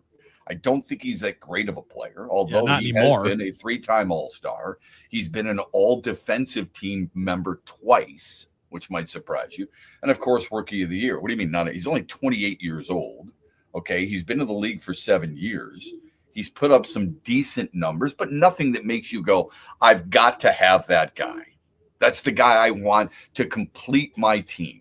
If I want to finish things up and I feel like I need one player to go climb over the top, a guard, a swing player, this would be it. Not necessarily the case. Shaquille O'Neal would agree with me. He sounded off on a podcast episode. I wish I could get it exactly what it is, but I'll tell you what it is here in a moment. Because there's so many podcasts out there. It's an NBA's, it has something to do with the league, obviously. Anyway, he says, people get mad. This is his direct quote. People get mad. It's just a product of what I've seen. I've seen what greatness is. True. I've seen what it's been. True. And I've played with them. True. I don't see that all the time over there.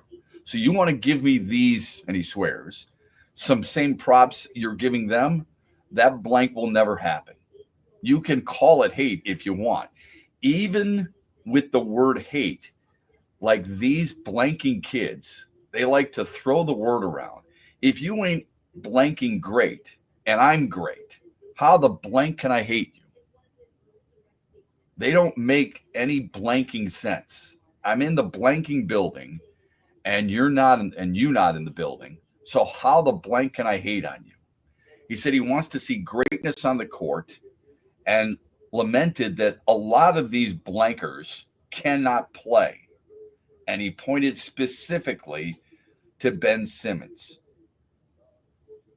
who's been hurt quite a bit in his he hasn't career. played much. Yeah. He said he went from averaging 14 points per game in the Sixers to fewer than 7 with Brooklyn, and now he's with the Clippers.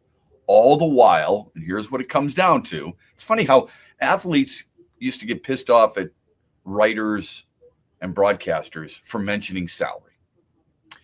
They also used to get pissed off at fans because fans would mention salary associated with them.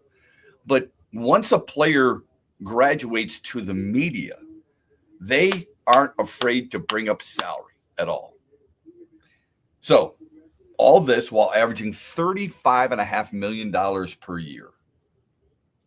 Ben Simmons has made more than $200 million in his career. Are you aware? He'll probably come back and say, wait, I'm a 3-time All-Star, man. I made all defensive team twice. Due to averages in his career, not at his peak, in his career, he averages points per game now, 13 points per game. And this season for the Clippers, he's playing 17 minutes a game, too. In 7 years, folks, he's played with 3 different teams. Yikes. If he's so valued and wants to be great, why is nobody holding on to him? 13 points per game, and he's made $200 million. Anyway, Shaquille O'Neal goes on to say, this is not a good look for the league, by the way. This is bad. I mean, we've seen more and more ex-players, sometimes current players. LeBron James said it earlier this year. Coaches, it's not a good product. He continued. He said, Ben blanking Simmons, that mother blanker needs to be arrested. Jason Tatum, he can play. He's all right. I'm not going to bash him. But Ben Simmons needs to be blanking arrested. $250 million for that bull blank? Get the blank out of my face. Robbing people. You can't do that. So you've got a league right now. I don't know how people feel about it. Feel free to join us on the Meyer hotline, 866-838-4843. You've got a league that has fallen in love with the 3-point shot. And perhaps we're as much to blame. How many times are coaches in the grade school level or the high school level encouraging kids to take threes? Because that's what they want to do. They can't dunk yet. Oh, yeah. I mean, some high schoolers obviously can't. But they can't take – are they even shooting properly? Are they even shooting free throws properly? Are they handling the basketball properly? Do they pass properly? Do they bounce pass properly? Are they passing to the outside hand? Are they screening properly? Is their footwork good? So on and so forth. None of that is they're playing defense. Because what they're doing is they're looking strictly at what the NBA does and what a lot of college teams do. A pull-up jumper for 3. You're watching the Bulls the other day. It was clank after clank after clank. It was horrendous basketball. If you watched any of it, sometimes you flip through the channels. You're just like, yeah, you're just watching some sports. Yeah. And then you're seeing a sequence where it's horrid. It's just awful basketball, and it's unwatchable. It is unwatchable to do it. Celtics are averaging 48 3-pointers per game. Okay. Isn't that just insane to think about? 48. Peyton Pritchard, really good player. Don't get me wrong. He's probably going to win 6th Man of the Year, I think. Yeah, I'm just throwing that out there. He shoots a player. He shoots a lot of threes. After they beat the Suns, Boston's total 3-point number 1,370 with 5 games to play. That passed the 2023 Golden State Warriors for triples. Okay, on almost 200 fewer attempts. Now, Golden State, that's what I'm saying. Golden State made 1,363 triples on 200 fewer attempts. They were a better shooting team, okay? The Celtics have made 3-pointers at a lower percentage than all of the top 5 firing squads in history. The 2023 Warriors, the 2024 Celtics, the 2019 Rockets, and the 2023 Celtics. All right? 3 players for Boston have made at least 240 threes. Derek White, Friday night, became the first player in franchise history to make 250 triples and the first in NBA history to add 75 blocked shots associated with it. That's the way the league has become. Perhaps Shaquille O'Neal and other veterans are tired of seeing that too. I don't know. But that's something that has caught fire, and it's a trickle-down effect. I called the high school state championships for boys basketball in East Lansing not too long ago, and there were a ton of threes in that too. And you can tell. I mean, that's what it's about. How much of it is, the media and blaming the highlights because it's all threes and dunks and so on and so. I mean, there are certain dunks. The Anthony Edwards dunk the other day for Minnesota was unbelievable. The dunk in the semifinal game for Florida against Auburn, incredible. But we see it constantly. I mean, that's what we're noticing. When, again, it sounds like old guy, when Magic Johnson was playing and Larry Bird were playing and Isaiah Thomas was playing, I mean, the passing was incredible. Gary Payton, incredible defender, but a really good passer. John Stockton, Jason Kidd, these guys, you would see highlights of that. Rarely do you see that anymore. Let's get to some text, shall we? The text line is sports radio to 21,000. Fire away on this Monday morning. Trashman Niles, Pistons fan, says, I'd rather get the Knicks at 3 than playing either the Bucks or Pacers. So let's sit at 6. Wow. Okay. Referring to the seeding there. I would rather of those 3 teams. I'd take could be Milwaukee. A good poll question. I'd take Milwaukee before anybody else. I wouldn't take New York. I think. Brunson is hurt right now. New York, a little bit of an issue. Indiana, I think, is underrated. I think they're a good team. Look, the Knicks, you say that's interesting. They've won 7 of 10. They've got 50 wins. They're a very good team. Yeah. I think they're a very good team. And I think that would be a little bit of they would be 3rd on my list. But you brought up something interesting, Shep. Brunson's hurt, and then with the Bucks, Dame is hurt. So maybe of the 3 teams, you might want to play the Pacers least. I don't know. I'd be interested to see what people. Well, I said that a while ago. Yeah, I know you did, but I think the average fan Indiana is really good. But I would Knicks to me are slightly better than Indiana. For me, I would be Milwaukee, Indiana, New York. Okay. And I've changed my mind just a little bit on the Indiana, New York thing. I think the Knicks are a good basketball team. I really do. I mean, 58 wins. They're not great offensively, but they would probably be 3rd as of right now because of how they're playing. Look, Indiana and Milwaukee have each won 4 in a row. Indiana's won 8 of 10. Yeah. Okay, so they're playing good basketball right now at the best time. At the right time. Yeah. Pistons do host the Knicks on Thursday. So if you want a close-up look at the Knicks. You know what else is interesting? Thursday night. We talk about, and we said this during the college, right? During our college discussion. Oh, a lot depends on how you're playing going into the game, into the tournament, right? That's what a lot of people felt like. Yeah. That's why a lot of people really like Florida and their 11 wins in a row. And that's why a lot of people didn't like Auburn because they dropped 3 of 4. I brought that up earlier. Detroit's not playing great basketball, at least over the last 10 games.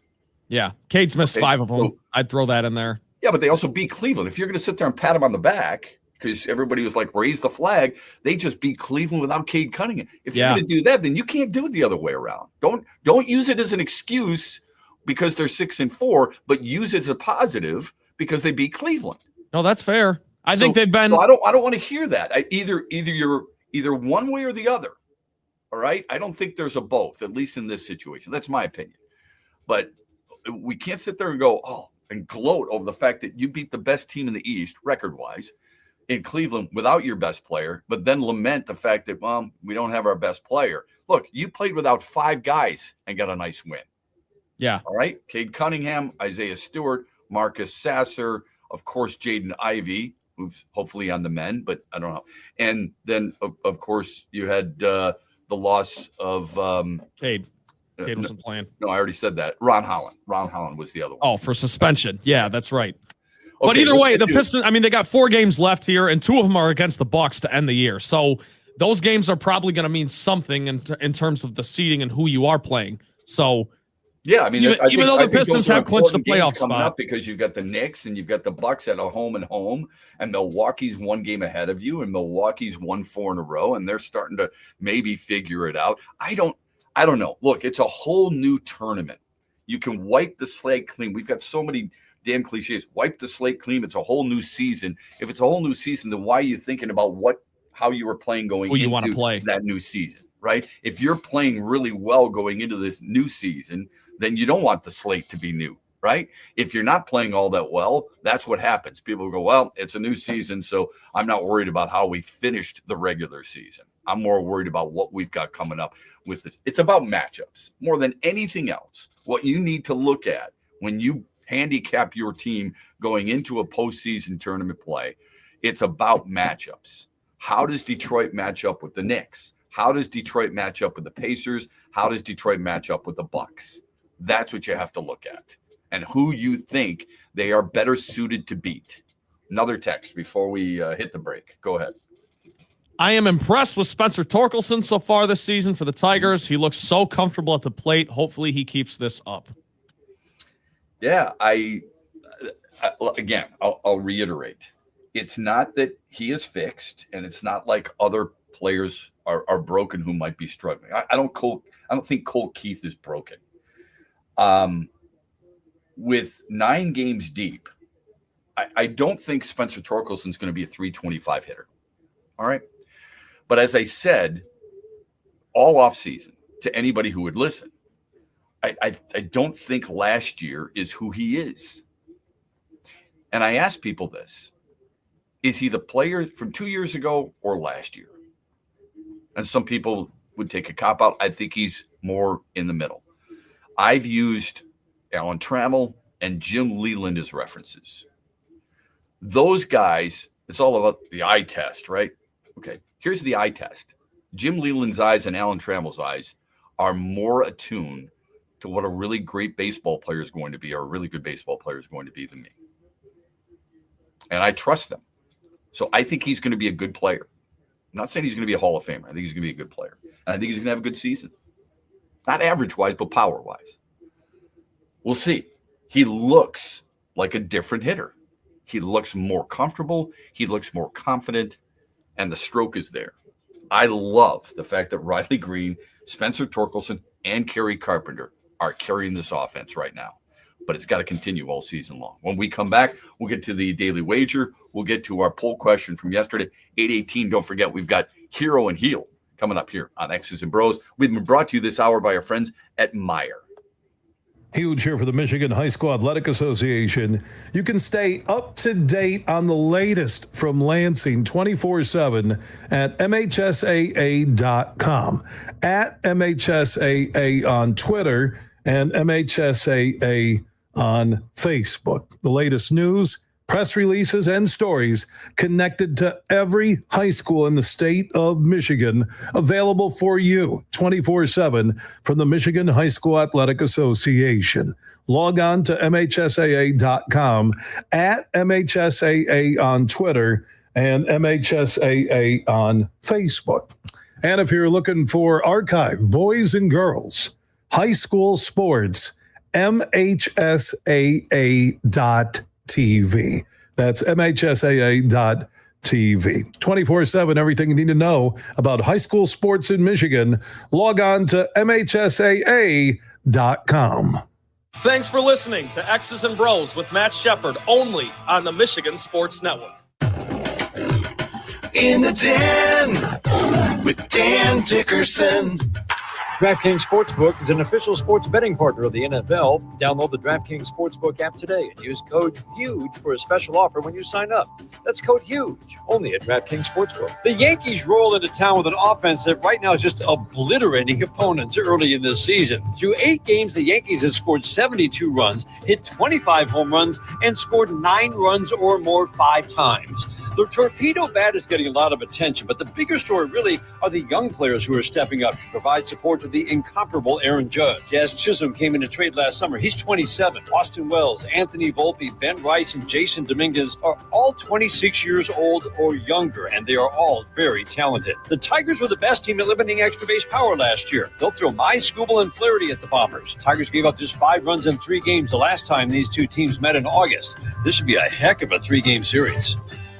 Saturday, July 26th, Rock and Roll Hall of Famers, Foreigner. Live at Soaring Eagle Casino and Resort with special guests Loverboy and Night Ranger.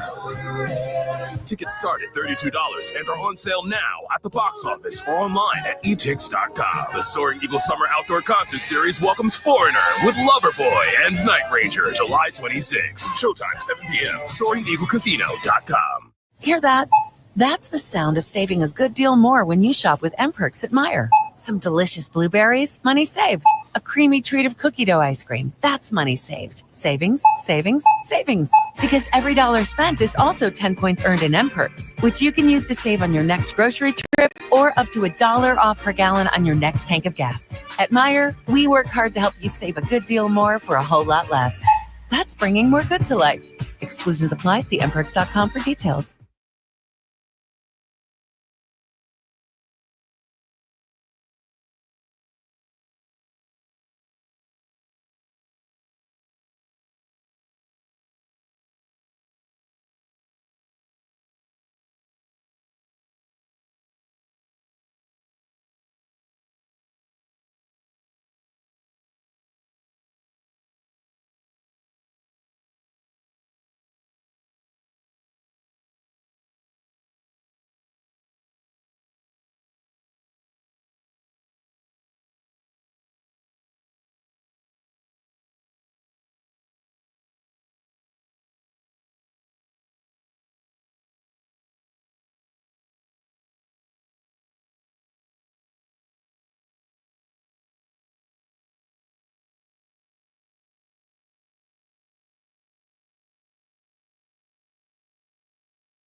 When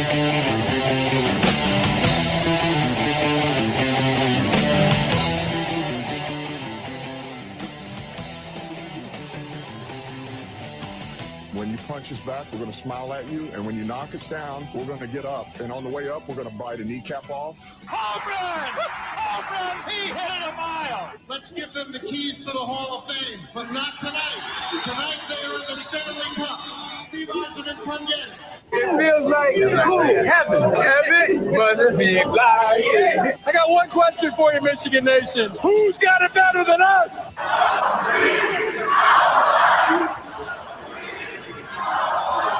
Right center field. That's got carry. It's gone. Number 500 and history for Miguel Cabrera. Touchdown, Detroit Lions! Yes! This game is over! Those puck they can. They score! Red Wings win. Detroit basketball!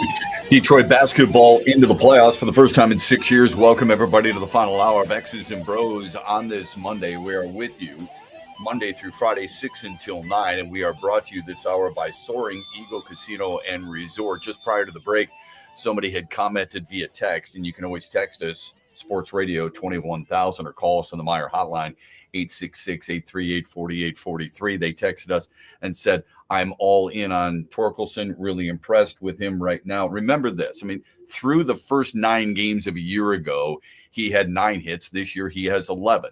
Perhaps the difference is the power. He didn't get his first home run last year until May 12th. This year he has 2 home runs. I don't even think it's that. And I know oftentimes we like to use the phrase the eye test. Your eye test was your eye test, or were your eyes good enough to recognize the differences in his swing from last year to this year, or the stance from last year to this year, or his feet from last year to this year? There's a confidence that you feel when he's now at the plate. I literally said out loud watching the game yesterday, literally said out loud, he's coming through here. Didn't expect to double down the left field line, but I thought he would come through here. In the past, at least last year, I think there's a lot of people who looked at Spencer Torkelson. When you get behind in the count, he's going to start chasing. When he gets behind in the count, he's going to struggle. He's going to guess. He's going to second guess some things. Instead, he looks like he's ready for just about anything. He's taking the right pitches. He's swinging at the right pitches. Doesn't mean he's always connecting. It doesn't mean that he's always going to get a hit. We realize that's not the beauty of baseball, or the challenges of baseball. But we do recognize that he is a much improved hitter, at least early part this season. I don't think that Spencer Torkelson is going to continue at this rate. It's too difficult. You're not hitting 345 the rest of the year, okay? But Spencer Torkelson is a guy who I think can handle these ups and downs. I said this before the season began. What will tell you more than anything, and I think what we should have read into, what many people should have read into, and I know spring training doesn't mean a lot to you. You come off a season that he had last year, the mighty struggles and the pride you have to swallow to be sent down. And it wasn't being sent down for a short period of time. He was down there for a long time in Toledo. And by the way, it's not like he tore the place up. It was a struggle. And when you go down to the minor leagues, I've talked to players about this. They know every guy out there, hey, man, I got a major leaguer in the box. I'm going to be able to tell everybody I got that guy out. I struck that guy out. I turned him around. I did this. I did that. Everybody knows it, all right? There's pressure all the time, but especially even when you go back down to the minors, because you could say, look, he's just going to work on a few things. But really what he's down there doing, he's trying to get right so he can get back up. And every single guy is looking at him like, I can do this. If I can get that guy out, I can get major league hitters out. You ever played golf with a pro? And somehow, some way, you get closer to the pin than the pro, and you actually tie a pro on a hole? I know, probably don't happen very often. What are you saying to your buddies afterwards? Hey, man, how was it yesterday? It was okay. I shot an 84. But you know what I did do? I did do this. The same hole, number 4, on a par 4, I parred it. and so did the pro I was playing with. So for one hole, that's what you fall back on. That's what a lot of those guys do. What tells me something about Spencer Torkelson is that he is tough mentally. There's no cave there. Last year, he didn't go down to Toledo, suck his thumb, find a corner and a blanket, and say, you know what? I can't do this. Maybe I'm not as good as I thought I was. He battled through it, came back up. He had to understand a new role at the end of last year, and he was told in the offseason, in no uncertain terms, you have to earn your way onto this team. Pressure, you bet. Again, it's self-induced a lot of times, but pressure is what it is, okay? And everybody's feeling it at times. He handled his business. How many people out there thought when spring training broke, I want Justin Henry Malloy instead of Spencer Torkelson? How many people out there said, you know what? I've seen enough of him. Last year was enough for me to give up on him. I totally said that. Yeah. And I'm not saying you're wrong either, because no, but I texted you over the weekend. Yeah. And I've said, look, I don't care what anybody says. 9 games, 38 at bats or whatever it is not enough. I'm happy for him. I'm looking at the mental aspect of it. The mental part of baseball is as important as the physical part of baseball. And in sports in general, I think. You have to be confident as a cornerback to bounce back after getting burned for a touchdown a couple of times. You have to be really confident as a quarterback after throwing 2 picks to throw another one across the middle into double coverage. You have to be really confident to take another 3 when you're 1 for your first 9.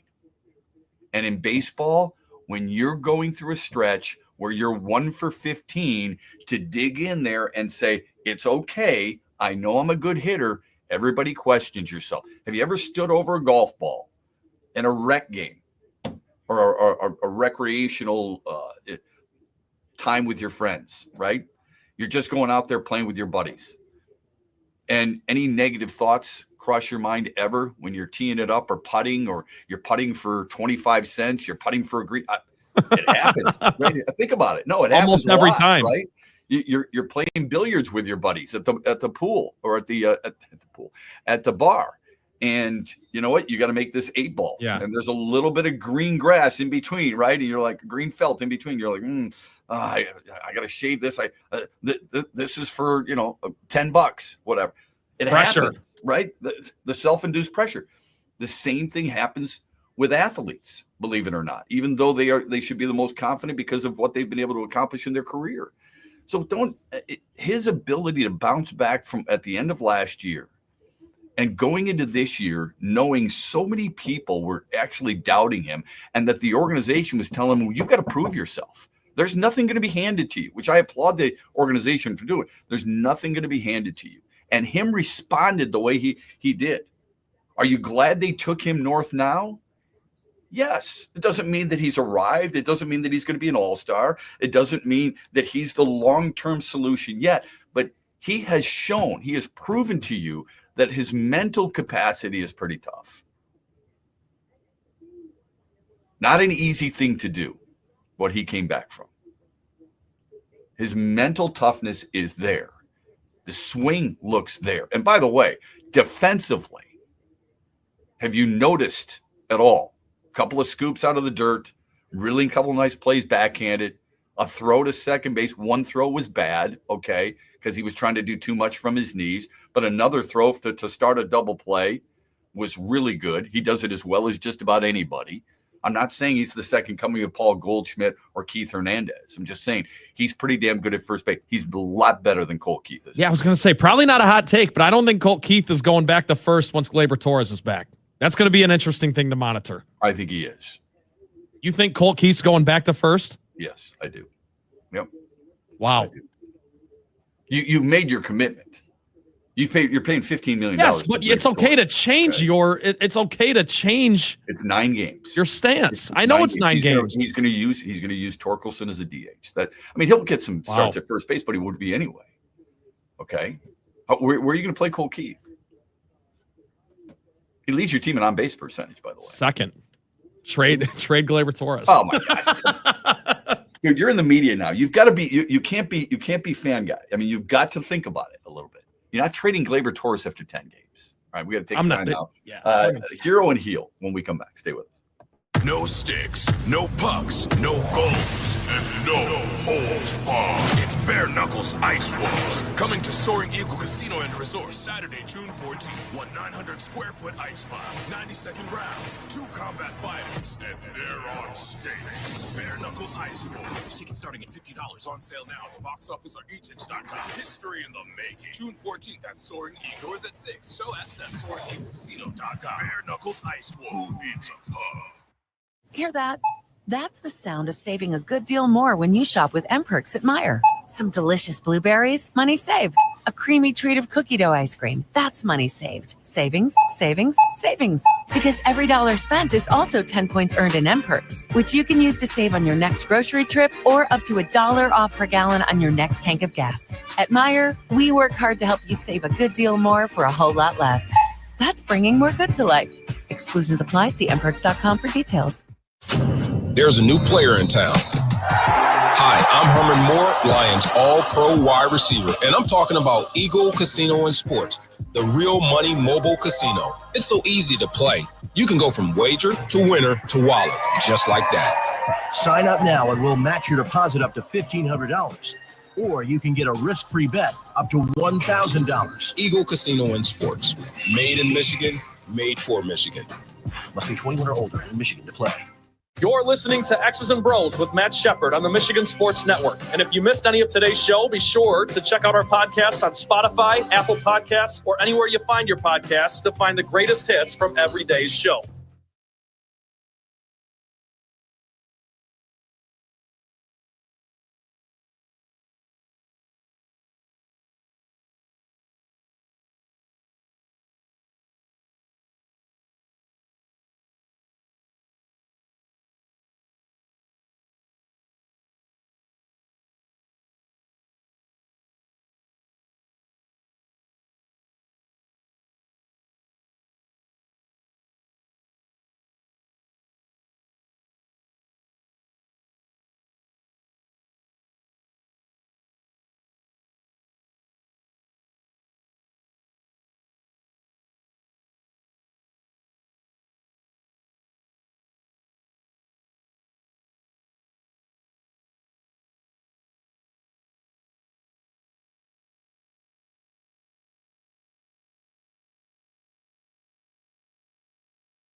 there is a name of a member of that band who's also has the same name of a Major League Baseball player.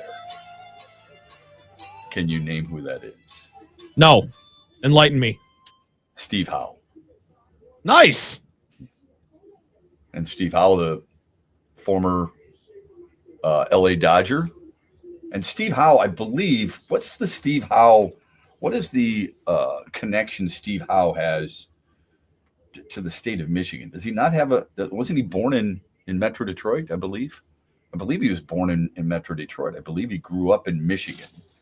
I'm pretty positive he was. I think Pontiac is something that comes to mind. Yeah, Pontiac, you're right. Born in Pontiac. Yeah, Steve Howe. Anyway, that was Asia coming back in. By the way. Let's get to Hero and Heels. We have it for you every Monday at 8:18. We give you the best of the weekend and the worst, and we welcome your thoughts of what you would consider best and worst of the weekend via the Meyer hotline, 866-838-4843, or via text at Sports Radio to 21,000. It doesn't have to be a sports personality, by the way. I mean, just give me the best. Who had the best weekend in your mind? Could be a player, could be a manager, could be a coach, could be a front office, could be a team in general, and it could be outside of that. It could be an entertainer. It could be whatever. It could be the worst. It could be Snow White. Okay, after all, they're going to lose. Yeah, yikes. Yeah. Here's the hero. I keep mine to sports, but here's my hero. It's Walter Clayton Jr. I mean, the All-American guard for Florida led the Gators to tonight's title game against Houston by dropping in a career-best 34 points over Auburn in the national semifinals. 20 of his 34 came in the second half. Walter Clayton Jr. became the 15th player in the modern era to score 30 or more in a Final Four game, and the only Gator to do so. He not only did it once, he did it twice, because he pumped in 30 in the Elite Eight win over Texas Tech. So to me, that's a hell of a job by Walter Clayton Jr. He did it twice in the Elite Eight, not in the Final Four. He could do it twice in the Final Four, because who knows what he's going to do tonight. Right. I think this kid is one of the best players in the country. People have likened him to Steph Curry. I think that's a reach, but he can shoot and he can create his shot. Confidently, too. He's not afraid of contact either. He will take it inside, and he has got great hands.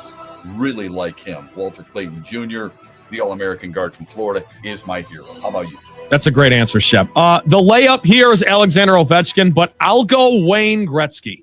Wayne Gretzky's my hero from the weekend. I'm not sure there's a better ambassador for the game in any league, in any sport. Mm-hmm. His support of Ovi during this whole record chase has been humble, very professional. He said nothing but the right thing. He's been funny. It's awesome to hear him speak and how highly he thinks of Ovechkin. And like you mentioned earlier, Shep, he's not putting him down and talking about the league and how much harder it was during his era, like a lot of these older guys like to do. He's not doing any of that. As a hockey fan, you couldn't ask for a better legend of the game to be the face of your sports history. So Wayne Gretzky, although not the all-time leading goal scorer anymore, his assist record is insane, and he's been saying all the right things. Yeah, so I'll tip I my agree. cap to Wayne Gretzky. And it's not just his support of Ovechkin. The fact that he wore a Gordie Howe pin on his lapel, on his left lapel, to make sure everybody understood the historical significance in that regard too. Just in case you were too young to remember who Gordie Howe is, he has always done that. Anytime he has talked about the great records, he has always brought up Gordie Howe, and he did it again yesterday. Wayne Gretzky is one of the greatest ambassadors in sports that any sport has ever had, not just hockey, but in sports in general. And by the way, in case people were ever wondering about Wayne Gretzky and the athleticism, and also, that dude, he beat some NFL players. Back in the day, ABC used to air what they called superstars, which is pretty cool. They would take different athletes from different sports, and they would have them do different things in athletics. Okay, you're not shooting pucks, you're not shooting baskets, you're not throwing footballs. It's running the 100-yard dash. Okay, for example, Wayne Gretzky won. He beat some NFLers. That dude was a really good baseball player, and he was an exceptional lacrosse player. So don't look at him as just a hockey player. He's a hell of an athlete. All right, time for heel. My heel, my guess is a lot of people would text in today and say it's Duke. No, that's easy. That's low hanging. Yeah, it is. For me, it's the Pittsburgh Pirates. The team replaced the Roberto Clemente logo in right field at PNC Park with an advertisement for a canned cocktail drink. It's not that the team shouldn't be able to make some additional money by marketing and selling advertising. That's not it. It's that they didn't communicate their intentions to the Clemente family. Now, I've never been one of those people who believe, well, the organization owes it to this person and that person. He is iconic in the city of Pittsburgh. He's iconic, just like members of the Steelers and the Steel Curtain and their 4 world championships were. He's iconic like Willie Stargell was, but he's iconic from baseball standpoint too. They have a name, they have a game named after him. It's a day named after him. So there has to be something. If you're going to make that move, you should at least have the communication lines open with your fan base and with the Clemente family. You don't have to necessarily check with them and see if it's okay, but this is our plan. What we're going to do is we're going to take the Roberto Clemente logo down from right field and we're going to put it here, or we're going to suspend it for a period of time and we will get back to representing it again. It was never installed in 2022 with the design that it was going to be a permanent tribute. The lack of respect, I think, is pretty evident. And as proof of that, Pittsburgh has already come out and said, we are going to put it back up. Why was that so hard? Why can't more people recognize that there's going to be a problem if we make this decision? How does that organization sit around a conference table and say, I got an idea. Let's take down the Clemente sign and let's put up a cocktail drink sign.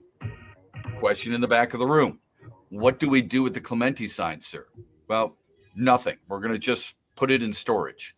Question in the back of the room. Don't you think our fan base will be a little upset with that, sir? I mean, we haven't won in years. We haven't been competitive in years. We have one really good player people want to come see, but they really treasure Roberto Clemente. He has a bridge named after him, sir. Don't you think it would be smart for us to get out in front of this and tell people? No, I don't think so. Next topic. Do we sell Coke or Pepsi within the ballpark? I mean, come on. It's ridiculous. How do you not recognize that this is going to be a bit of an issue? They recognized it too late.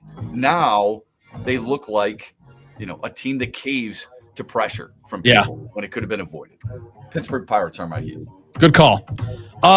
Like you said, could easily go Duke Blue Devils. I will have some fun this morning, however. The Cleveland Cavaliers, in mid-March, they had 10 losses. Now they've got 16 after losing to a bad Kings team over the weekend that sold off De'Aaron Fox and probably would like to be tanking a lot closer to the Cooper Flag sweepstakes than they are. If we're going to give you credit and maybe give Kenny Atkinson Coach of the Year, which we've been doing all season, we've been singing the praises of the Cleveland Cavaliers, then it's okay to pump the brakes when you're playing 500 ball the last 3 weeks. I don't think they're in any danger to lose in the first round, obviously. They're going to be the 1 seed. They're going to play Atlanta or some bad team, right? They should sweep them. But if I'm going to measure you against the other superpower in the East, the Boston Celtics, Celtics are playing a lot better basketball right now. So Cleveland Cavaliers are my heel after losing to the Kings. They are 6-6 in their last 12. Speaking of basketball, when we come back, there was a very interesting poll and contender list by a national website. Were the Pistons included? And if not, why not? We'll get to that when we come back and close things out here on a Monday morning, brought to you by Soaring Eagle Casino and Resort. This is X's and Bros on the Michigan Sports Network. Huge here for the Michigan High School Athletic Association. You can stay up to date on the latest from Lansing 24/7 at MHSAA.com, at MHSAA on Twitter, and MHSAA on Facebook. The latest news, press releases, and stories connected to every high school in the state of Michigan, available for you 24/7 from the Michigan High School Athletic Association. Log on to MHSAA.com, at MHSAA on Twitter, and MHSAA on Facebook. And if you're looking for archive, boys and girls, high school sports, MHSAA.TV. That's MHSAA.TV. 24/7, everything you need to know about high school sports in Michigan. Log on to MHSAA.com. Coming right at you, the excitement you've been waiting for. Eagle Casino and Sports, the mobile casino made in Michigan, made for Michigan. Play slots and table games with live dealers at one exciting site, playeagle.com. Sign up today and get a match deposit up to $1,500. That's right, up to $1,500 plus 100 free spins. Eagle Casino and Sports. Go to playeagle.com and start winning today. Must be 21 or older and in Michigan to play.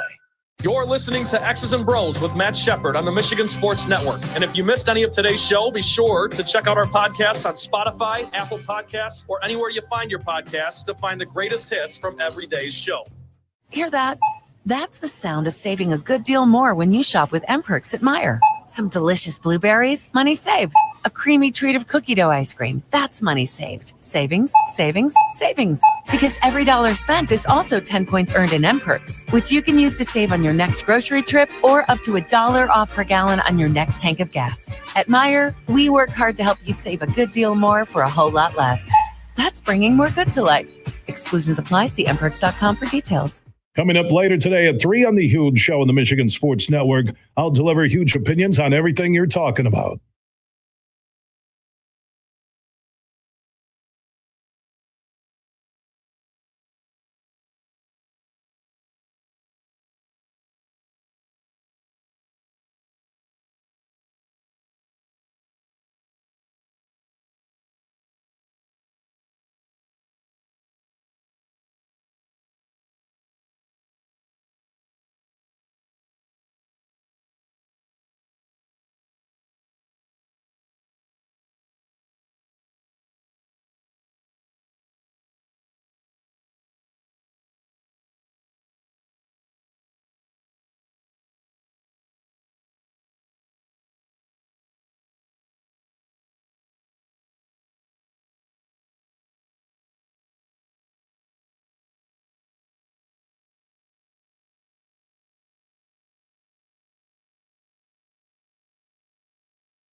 I mean, it's a big deal for the group. I'll be honest with you. Typically don't take time to reflect on, where we are. But this is an opportunity for this group to reflect on where it is, where it's come from, and what it's been able to accomplish together. To turn it around the way that they have, to put themselves in this position, to play in the postseason.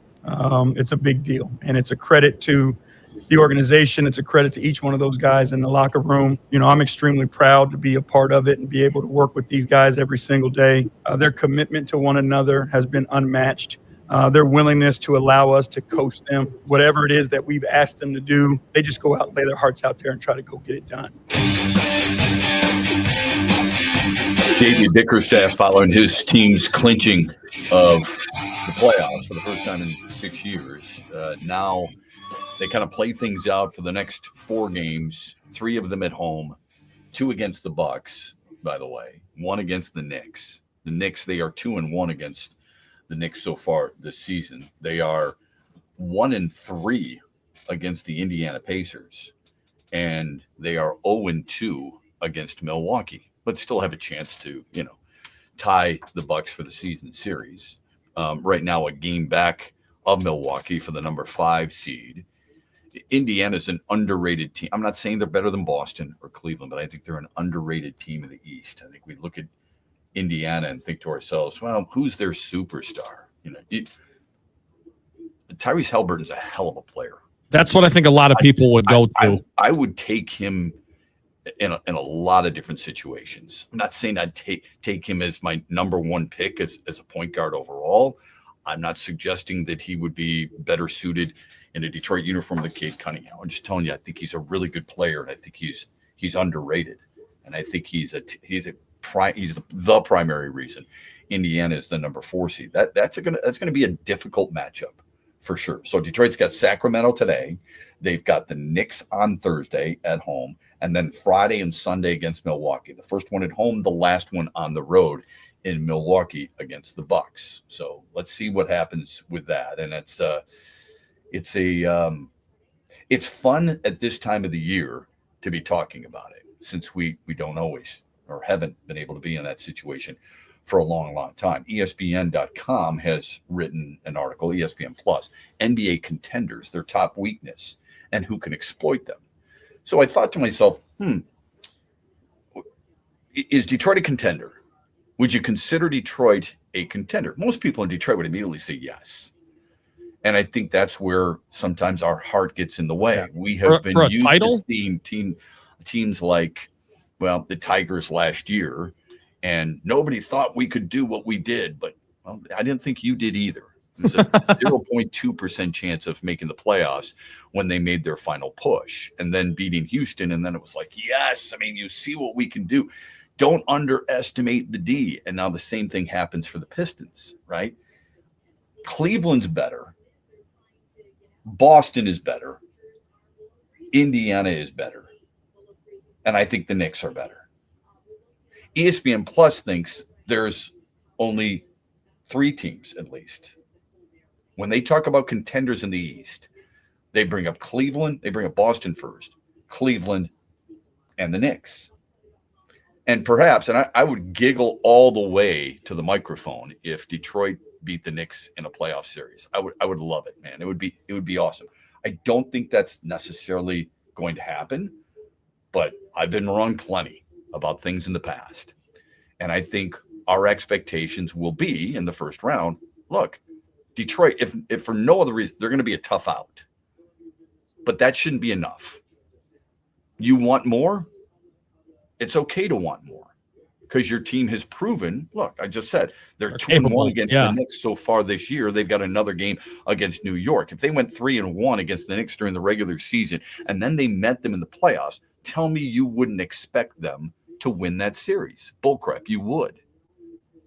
Which would then go back to things that I've said about teams in the past, where you and I may disagree with this, but where I've said, look, the belief, or I want to, this really stokes the fire in the belly of this team. What happened last year really means that, it's going to carry up. Really? Last year, the Knicks were the number 2 seed in the East. And if they happen to lose to Detroit, how did that work out for them? How many more examples do we have to give for you to realize just because you were so close the year before doesn't mean it always works. Just because it happened for the 84 Tigers doesn't mean it happens to everybody else, right? Tigers fell short in 1983. The Baltimore team really screwed them and all that other stuff. They were so pissed off about Baltimore. They were really good against everybody except for Baltimore, and they just couldn't overtake the Orioles. But 84, they used it as a way to, kind of jumping off point. Great. It worked for them. Same deal with the bad boys. Linear progression. But it's not linear, okay? Sports is not linear. I hate it when people go, well, you got to lose to get there. Bull crap. Well, yeah, look at the Lions this year. They took a step back. I don't buy any of that stuff, all right? I'm not convinced of it. I just don't think because a team got to a certain point one season that they're going to eclipse that the following season. There's too many things that can happen. San Francisco 49ers is a really good example, all right? Should have won the Super Bowl this past year, right? Anyway, I digress. If Detroit does match up with a Knicks team and they happen to go 3-1 against them during the regular season, you're going to expect that. ESPN Plus has these teams as contenders, and I wonder how people feel about that. Cleveland, and one of the teams that might be able to exploit some of their weaknesses, they write with Detroit. They say the Thunder in the West and the Pistons in the East. So maybe you're not that far off in thinking Cleveland is very vulnerable. And they've got the Knicks, teams that can exploit their weakness, the Celtics and Bucks. In the West, they've got contenders, Denver. They've got Houston, and they're the 2 seed, Golden State, the Lakers, and of course, Oklahoma City. I wonder, not just Detroit, but why wouldn't you have at least Indiana in the East, for example? It's just Cleveland, Boston, and the Knicks. I think it's kind of short-sighted. And I think a lot of it has to do with the fact that not many times in basketball do you see major upsets in series. Let's get to the text. Our text line is Sports Radio 21,000. We also have to get to the final results from Friday's poll question, and we've got to get to the daily wager. So plenty to squeeze in here before we say goodbye on this Monday. Let's get to the text first. If people text, they deserve the opportunity to be heard. So let's hear it. Yeah, we've got a couple hero and heel submissions. Oh, hero, Spencer Torkelson. Heel, Kenta Maeda. Thank you for that. It never gets old. It's not that I root against him. I want to be wrong, period. No, but he's a frustrating player. I want to be wrong about Kenta Maeda. I didn't like the signing last year. Didn't like the Mark Canha signing. Didn't like the Gio Urshela signing. Liked the Jack Flaherty signing just fine. This year, I like the Jack Flaherty signing, and I really like the Tommy Kahnle signing. Now, I've been wrong about Manuel Margot so far. I didn't like the Gleyber Torres. It's way too early. He's only played 2 games. I didn't like the Alex Cobb signing either. But I want to be wrong about Kenta Maeda. I don't like being right about this. I hope this is just a hiccup. I don't get it. I really don't. I don't understand it. But I get why he's your heel. And I get why Spencer Torkelson's your hero. I would remind you that Riley Green's been pretty damn good too. Okay? But I think it's the surprise of Spencer Torkelson more than anything else. All right, another text. Go ahead. This one's just funny, very tongue-in-cheek. Hero from the weekend, Beers, heel, Mondays. Yeah. We're all there. We can all feel you, brother. Yeah, absolutely. The Beers, good for you. Yeah, I mean, I hope you had the kind that you love the most, right? I hope they were cold, glass. I thought about this for a 6-pack, ironically enough. 6-pack question that sometimes we do on Fridays. Brought to you by Founders a lot of times. Glass, can, bottle, chilled glass or mug. So when somebody says the hero of the weekend was beer, first of all, I love that hero. Mm-hmm. Second of all, are you drinking that out of a can, glass, or bottle? I'm bottle before can. Now, oftentimes you go to a restaurant, of course you're getting bottles, right? They're not serving cans at restaurants. At least not the restaurants I go to anyway. Unless you go to the tin can. Yeah. Right. Cans, I'm buying more often than not. I've got a mixture in my beer fridge. I've got a mixture of bottles and cans. I've got a beer fridge right down here, bottles and cans. Okay. As a matter of fact, the bottles and cans, the bottles are Spotted Cow from Wisconsin. I've got 4 cans of Spotted Cow and 5 cans of something else. So I can mix that up.